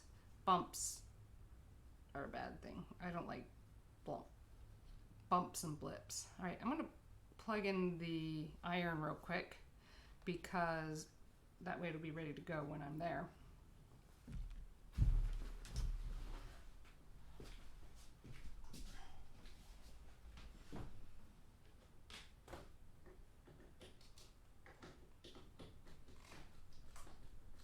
There we are, plugged in. Boy, did that, having that serger knife sharpened really helped me out. It would have been a lot more time to do all this that I just got done. I only have probably about half hour more here on Twitch because I have a class to teach tonight. It is Wednesday. I teach a kids art, but they're like kids that really love art class. And I help them figure out how to draw whatever it is they want to draw. The adult class is on Friday night. The kids class is on Wednesday nights. And it's really enjoyable and rewarding to like help encourage these kids and teach the kids and really see what they're like gonna make too, and what they decide to draw and all that kind of stuff. I drew last week I drew Billy as a dragon because they were all drawing dragons. So I was like, I'm going to draw a dragon. And Billy's just sitting there operating my camera, this one right here. And, oh boy, that's getting hot. Ooh, buddy. Let's move that iron out of, not near the camera. How about that? Butter. I drew this cute thing of Billy. There we are. Look, it's Billy. You see Billy as a dragon? Kelvindor, when you come back, if you see this, is this what you look like? No. I know, not really. But I drew that in class last time for the kids and for myself because it was adorable. And I wanted to draw a dragon too. They were all drawing dragons. So I'm hoping that was enjoyable for all of them. Pinning this all the way around in the circle. Again, going to the middle and then to the edge here and sectioning it off so that if there is any unevenness, it's spread out over the whole thing so you don't get one blip. You get lots of little tiny blips that no one's ever gonna see, notice, or care about, really.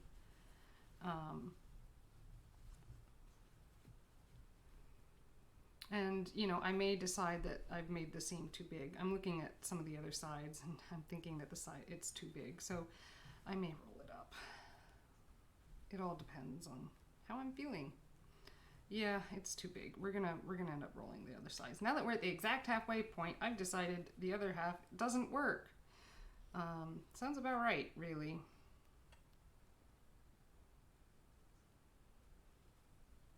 Here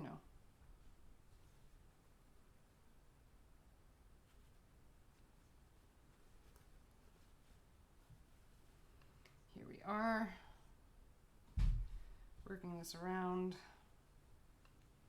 and around and around. Should have a theme song for when I'm pinning. When I have a budget, I'll, when my producers give me a budget, I'll have a theme song for pinning. And, it'll be cooler then. Who thinks my producers should give me a budget for music?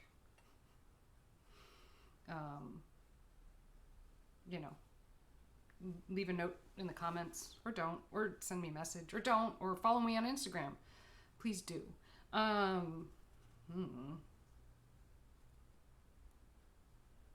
we are. Pinning.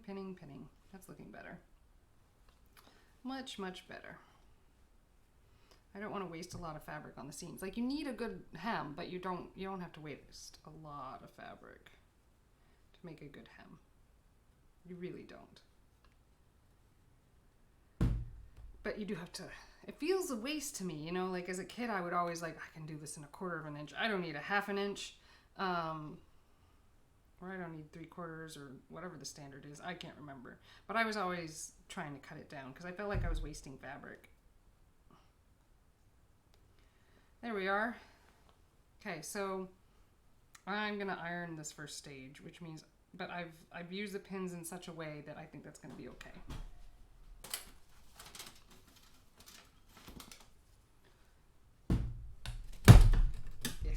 Okay. We are going to iron this like this. Is that a good look? I think you can see what I'm about to do. We'll go with it. Doesn't have to be too much. Just a little heat to set that seam.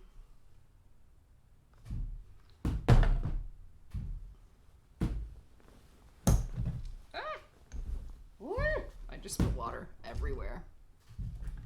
Everywhere. My pin cushion is wet. There's a flashlight that's wet. I'm gonna go get a rag.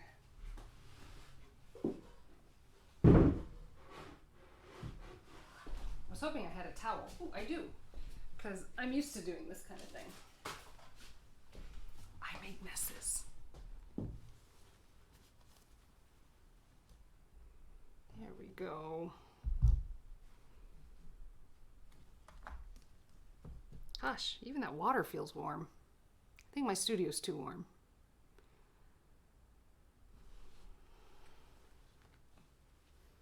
I need to make sure to turn off the pilot light. That'll help. I was told, just saying, I was told that putting shades in would make my studio less hot. I don't know that that's the case. Definitely made it warmer, so it's probably worth it then. I didn't have blinds or shades at all in my studio for the longest time, just because I like sunlight, but it gets really cold. Really cold. Here. And I don't like being cold. All right, fine. I'll stand up to iron. Fine. I don't spill water.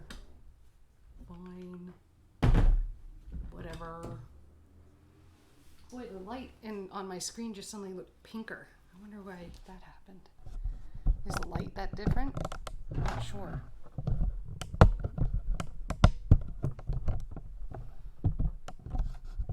How's that? That's what I get for trying to adjust the camera for my oh, there, now it's neutral again. The camera wanted to go for a ride. That's all. The camera just needed a ride. Okay, fine. I'll stand and iron. Woe is me.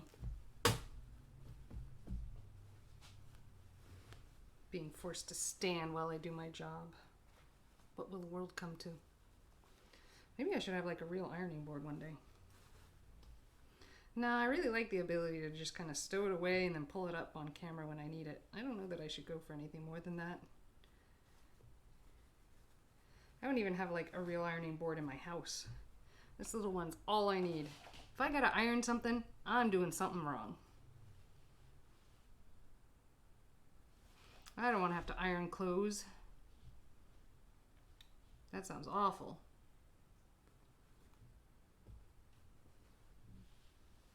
There we go.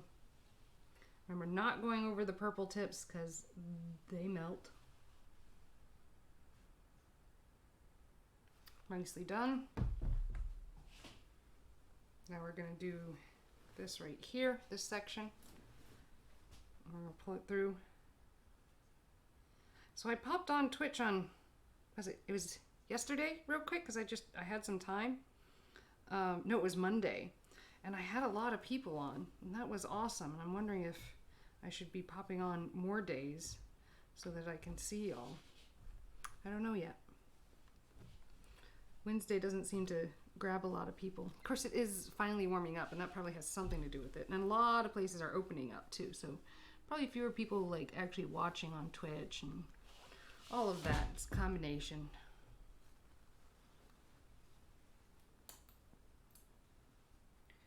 There we are. Now this section. which seems to have had a pin pulled out, but we can totally fix that. And lay that on the ironing board, not with those pins underneath, because we don't want to go over them and melt the pins into the fabric in a place I'm not even watching. That would be bad. Yeah, look at that. That's turning out nice. Nice and pressed. Cool. I realize if I'm ironing something, I'm doing something wrong. Here I am ironing something. No, I mean like clothes that like I'd have to like wear to a job or whatever. If someone's looking for me to wear pressed clothes to a job every day, we're gonna have a problem. Like occasionally for like a formal event, sure, we can do that. But nah, not my jam. I don't want to do that. I've been at that job. I don't want to do that job. I like my job where I can get paint on my clothes and it's okay.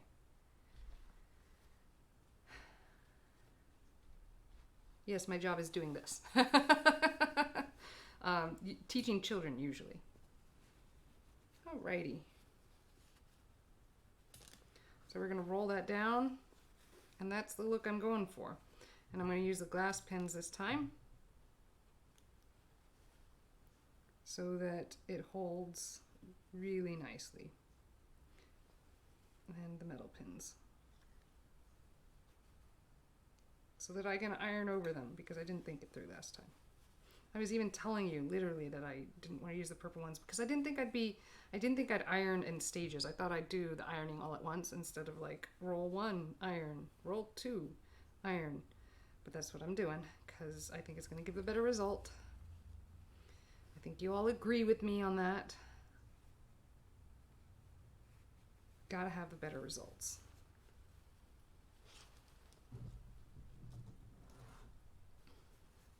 I really want to finish the bag.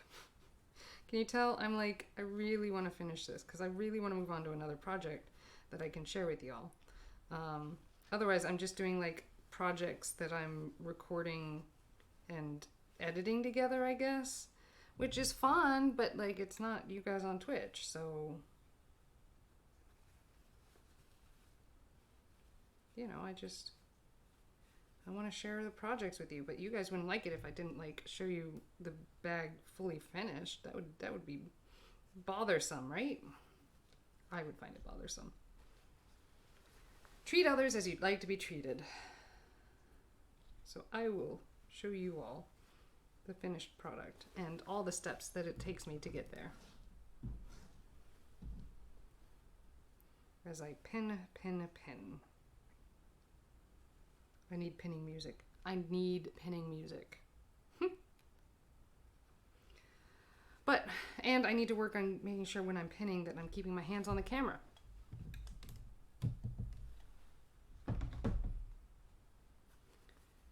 Here we are.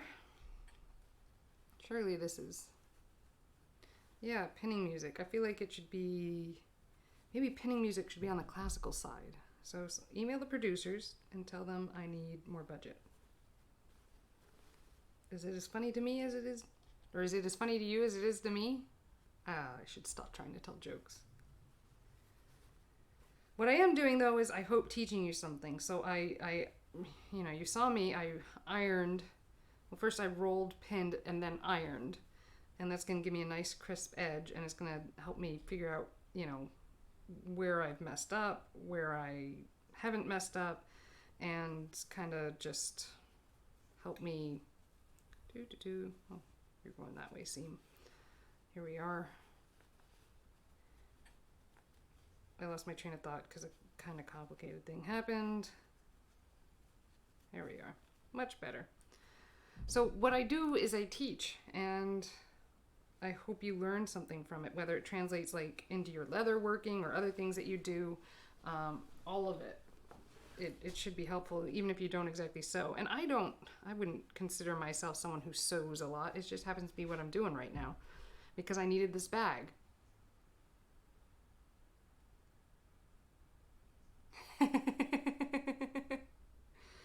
Ooh, breakdown of a frozen turkey. What does that look like? Hi, Donna. I'm glad you're here.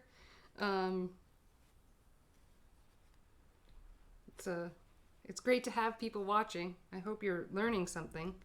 But yeah, because that's like what I like to do is I really like to teach. And there's some people like, and I'm making this up as I go. Like my mom taught me a lot of sewing, don't get me wrong. But I really didn't take to it as a kid. I did not like following patterns. I do like making my own. Hi, Peter, welcome back. Yeah, I like making my own stuff, and I don't like doing what other people tell me to do. So,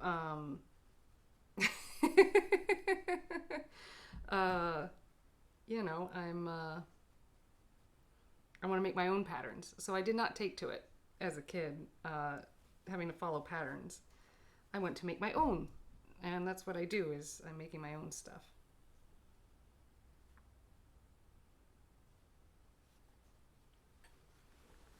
Here we are. Oh, we are found to the final side here. And this seam will probably be my last one for today because I do have to teach a class tonight.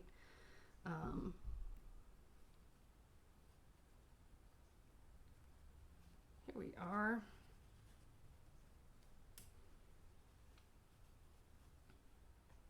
Rolling this together.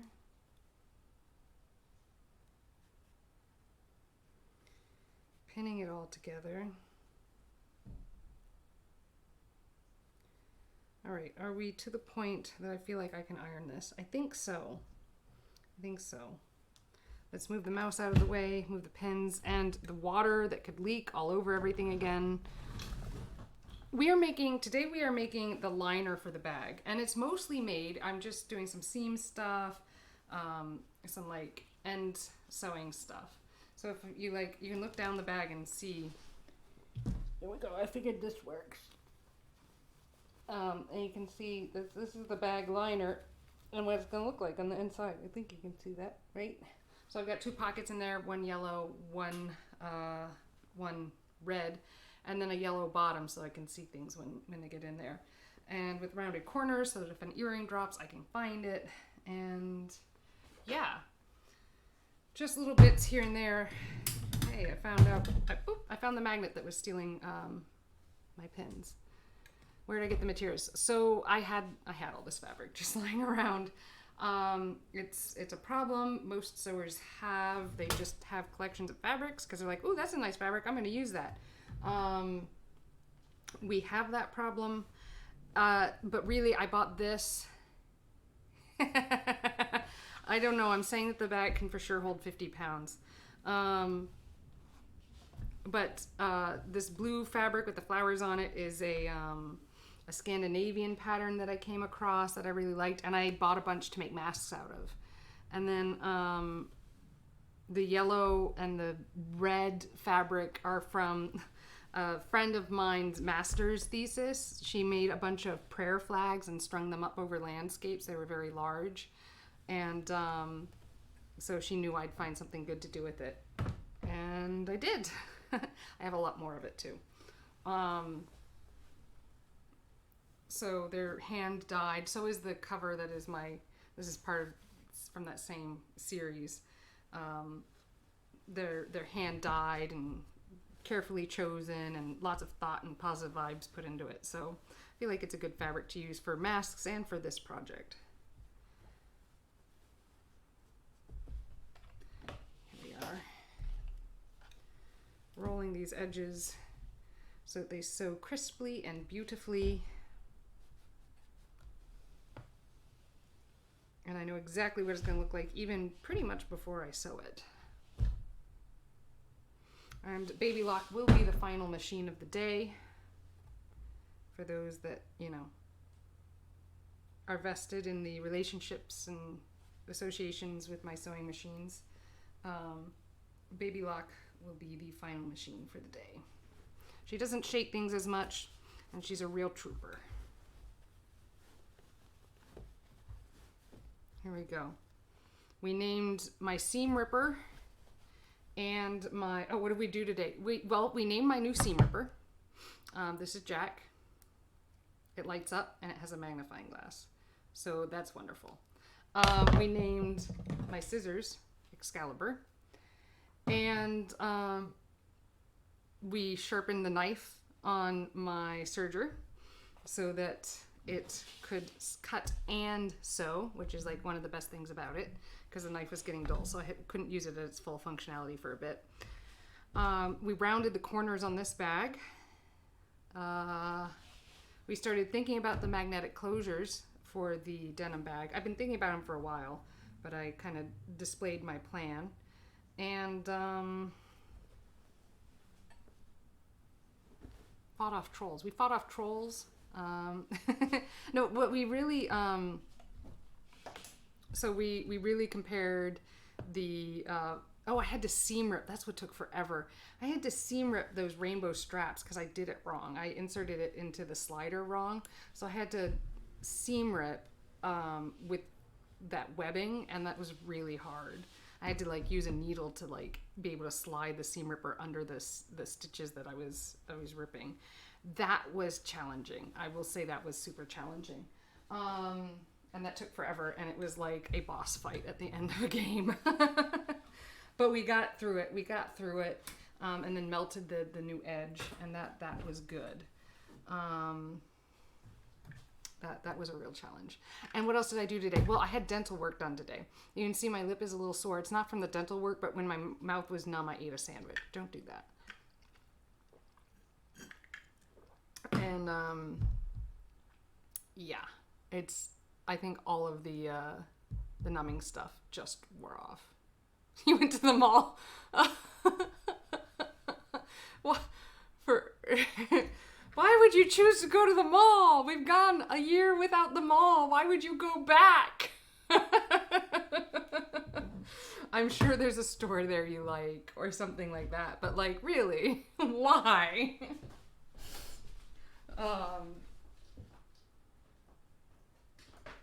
We have gone this long. We have proven we can exist without the mall. I actually did have to go to the mall in the middle of the pandemic. My phone screen broke, and the best repairer in town is in the mall. A penguin show.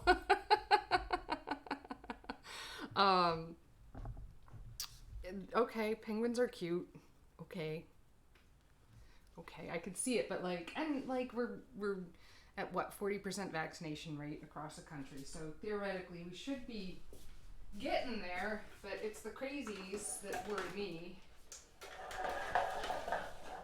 Here we go. Baby Lock is gonna do her thing. She's a real trooper. Both machines really need servicing.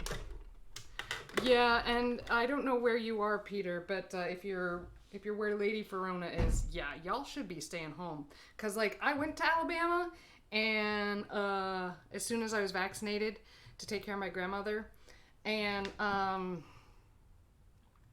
that's right. Well, I don't know. How is it in Dubai? Like, that's right. I remember that. How? I mean, so you guys have a stricter government. So theoretically, can they mandate vaccines? Yeah, no. Wear a mask. Like, here's my look at the dentist today. Yeah. Like, you know, this is what I look like in public. Here we are. Would you recognize me in real life? Probably not. To residents, but you guys probably still have tourism coming in. People who think they're, oh man, get my little ghosts on, and my snapdragons. That's why I like this fabric. The ghosts can be whatever, but it has snapdragon skulls on it. It's the little itty bitty skulls that look like flower. Like, they're the most amazing. If you need, why people stay home? People stay home. Oh my god. Anyways, don't think about it. Good lord. Y'all people. I thought it was just, Alabama.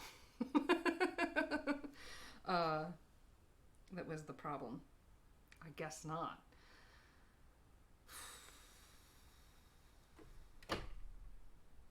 Yeah, I do too. I get a little panicky, and I kind of want to knife them in the eye with a Sharpie. Wear masks, y'all.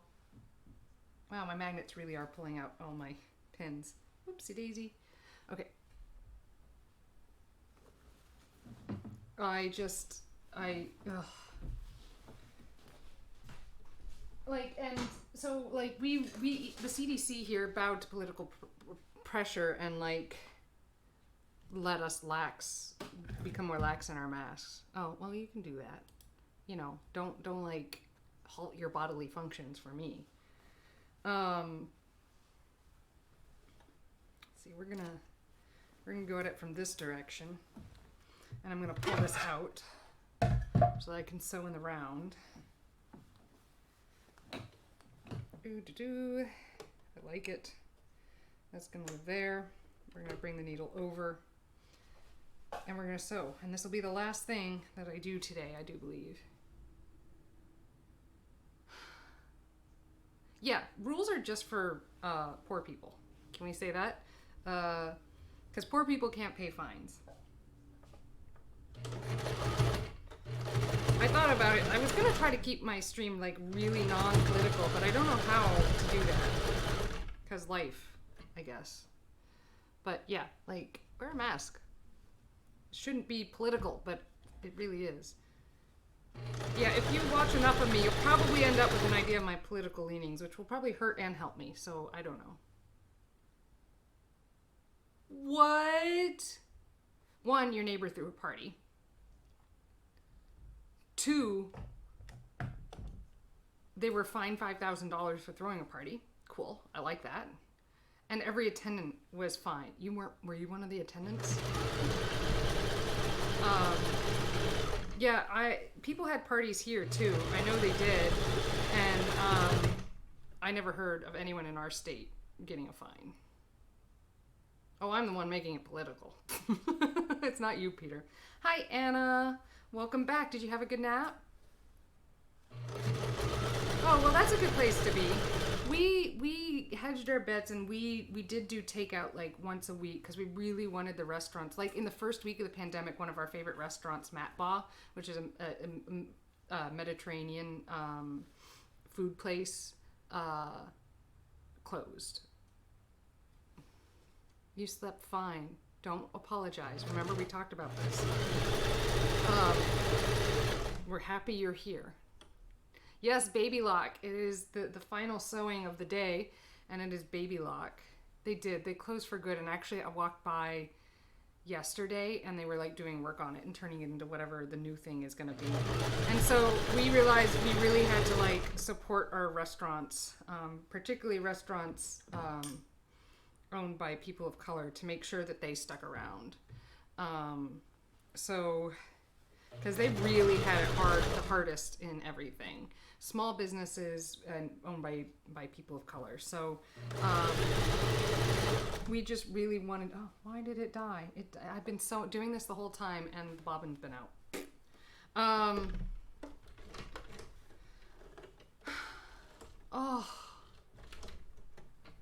Oh man.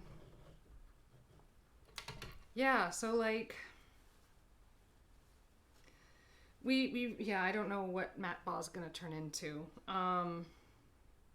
Fortunately, our favorite sushi places are still around, and now that New Hampshire is at a 30+% vaccination. Well, I think they should be at 40% vaccination status, and we are doing dining outside. I have begun that. I eat outside with my friends, and only if they're vaccinated.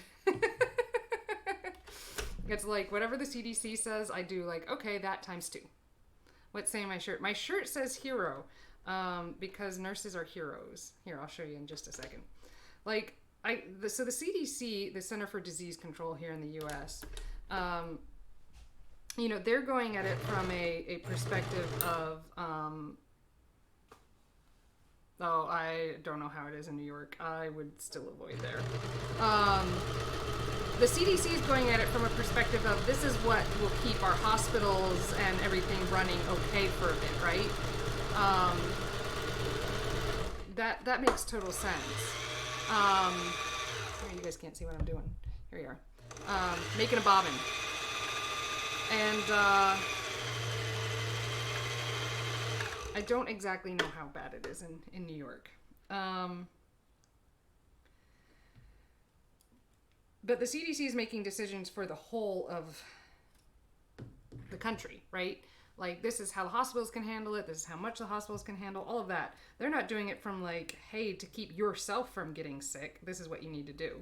And so I'm going at it from a, this is how I keep myself from getting sick, not like what the country it can handle. The country can handle a lot more than I can handle personally.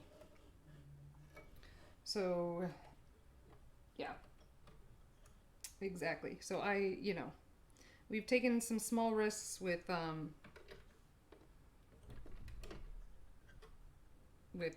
ordering out from time to time, but we'd have it delivered contactless and all that kind of stuff. So, and I think it worked out. We never got sick. None of us got sick. We had one like scare where my husband was exposed during a masked conversation for like 10 minutes. But because we kept our masks on, he kept his mask on, the other person kept their mask on, it ended up okay. No one, our little scare ended up all right. Why? It's doing something funky. Here we are. You go back there. Much better. I haven't looked into New York at all. I do have like friends in the outskirts of New York, so I could ask. Okay, so the Dubai government allowed nightclubs, lounges, and pool parties, but no house parties. Alabama's not doing all right. So New Hampshire's doing all right, but Alabama could use a little work.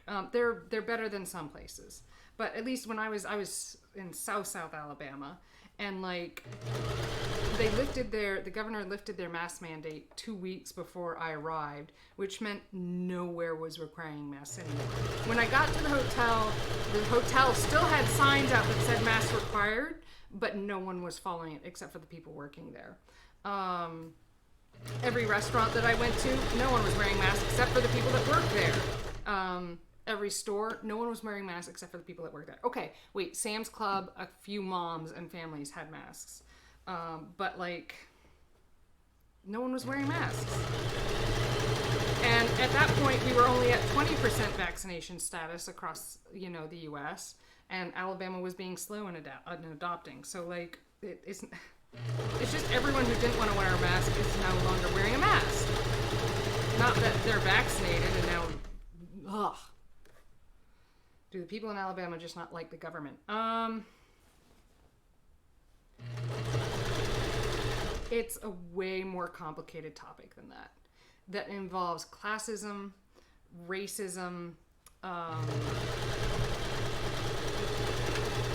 because remember, Alabama was one of those states that fought against the U.S. and that they rebelled during the Civil War. And it's more populated by people who are of a conservative political leaning.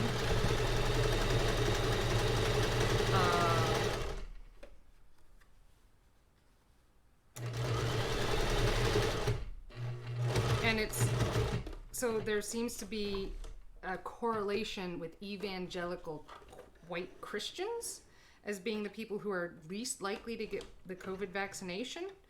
And that group of people is very, very strong in Alabama. So,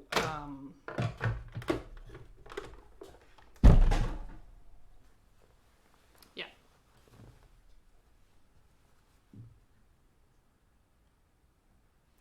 Yep. The racism, while black people seem to have, black people statistically and experientially from stories I've heard, that's what I mean when I say seems to, when I say seems to, I'm usually referring to statistics. From a statistical and one-on-one basis, I've heard is quite awful. And and Texas is rough. All the southern states are rough. But those of us in the north are not off the hook because the racism is systemic. And that doesn't mean that it's like everyone has it, but even though they do, everyone is racist a little bit, at least. But that the system is designed in the past to hurt those who are not white, basically. There's still sexism too, don't worry, we still get that. The number of people who don't want to believe that I as a woman can have a successful business is amazing. It was even worse when I was in a wheelchair. And so we have ableist behavior. I mean, there's a lot of work to be done. Oh, yes. No. I mean, so like... I mean, I've been propositioned in business situations. I've tried to go for drinks with friends that were friends of my husband and I, but it was just I was the one in their city, so I was like, hey, let's go out for a drink. And they were like, maybe when your husband can come. And I was like, I thought we were friends. Okay, cool. Yeah.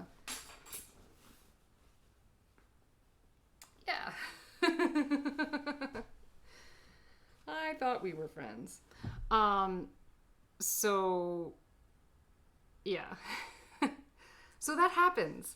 And like on business trips, like people suggesting I follow them to their hotel room to make sales, is like not cool. So that's the kind of experience that I have.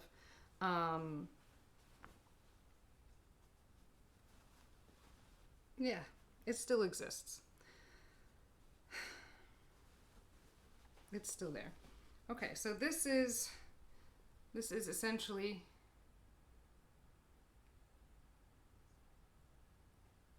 wish you would have said who owns Pepsi and Spanx. It's true. Those are owned by women. And and GE is like, I think the CEO is a female CEO. So like there are, yeah, they don't see what they're doing is sexist.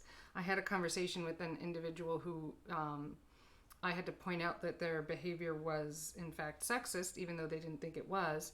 They said they would never go out to lunch with a woman because they wouldn't want their community to think that, or people outside their community to think that they had an inappropriate relationship with a woman. And I was like, do you go out to lunch with men? And they said yes. And I said, well, in that case, you're giving access to yourself as the boss that women don't have. And that is sexist. So you either don't have lunch with anyone or you have lunch with both. And yeah, and so it would appear that the women that individual works with are at a disadvantage to men. Yeah, that's one of those things that you would consider a microaggression. But they were, at that point, is it really microaggression when they made that conscious decision to not do that? Coolness. Those are real things, kids. Those things exist, and that's why we want them not to. So that you growing up don't have those problems. It will still be around. If you're watching this and Twitch is still a thing, this will probably still be a thing for you. And I'm sorry, but we're doing our best. We're fighting it. So like, and it's not like that person was just a random person. That person is a person who's very close to me. So like, and they care for me. It's complicated. It's written into our code of who we are, and until we change that, it will still exist. Women get paid a lot less for doing the same job, and jobs that are historically held by women historically have lower pay. For instance, secretary was a great job to have before women started taking it over. It was usually the individual who would take over the company because they were, there. They were watching everything happen and they knew what was going on. And so a secretary taking over a CEO position was a really live thing to happen before the World Wars. And then women started taking the job, and suddenly secretary was just an administrative assistant. And the pay didn't grow at all.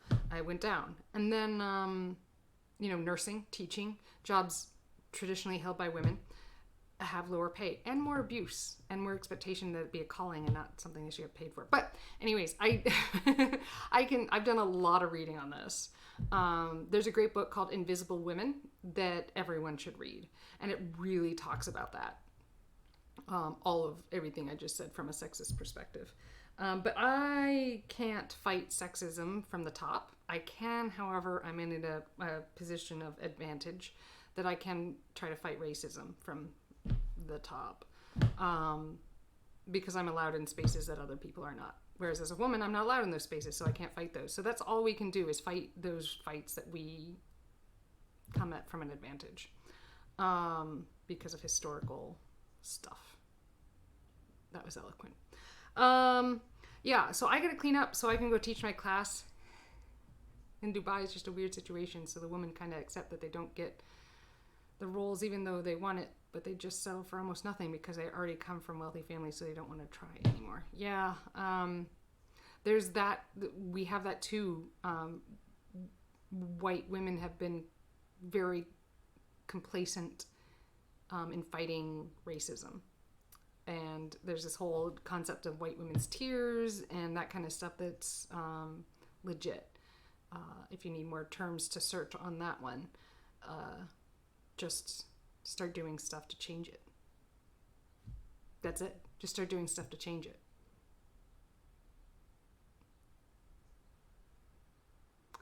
It's, yes, there are, Peter. There are sections where black people live and sections where white people live. There's no law saying that, but it's where they were allowed to settle, where they weren't, killed after dark, or lynched after dark. So because of history, there's also redlining districts where banks wouldn't make loans to people of color and force them all to live in certain areas. They would say that those practices aren't in use anymore, but yeah, lynched. Yeah. It still happens, but not with the frequency that it did, like even 50 years ago. Which is, when you think about it, like when my grandparents were like my age.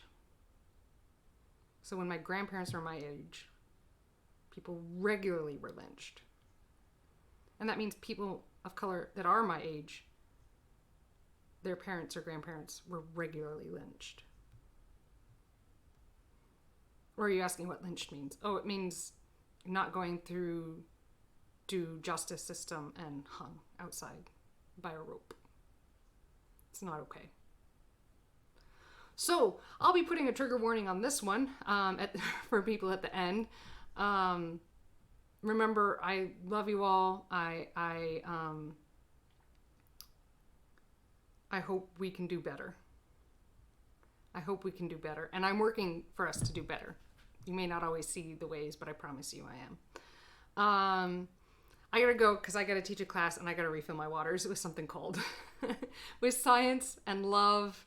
Glad you're here, Peter. We'll keep talking. It's these conversations that help us change. Bye.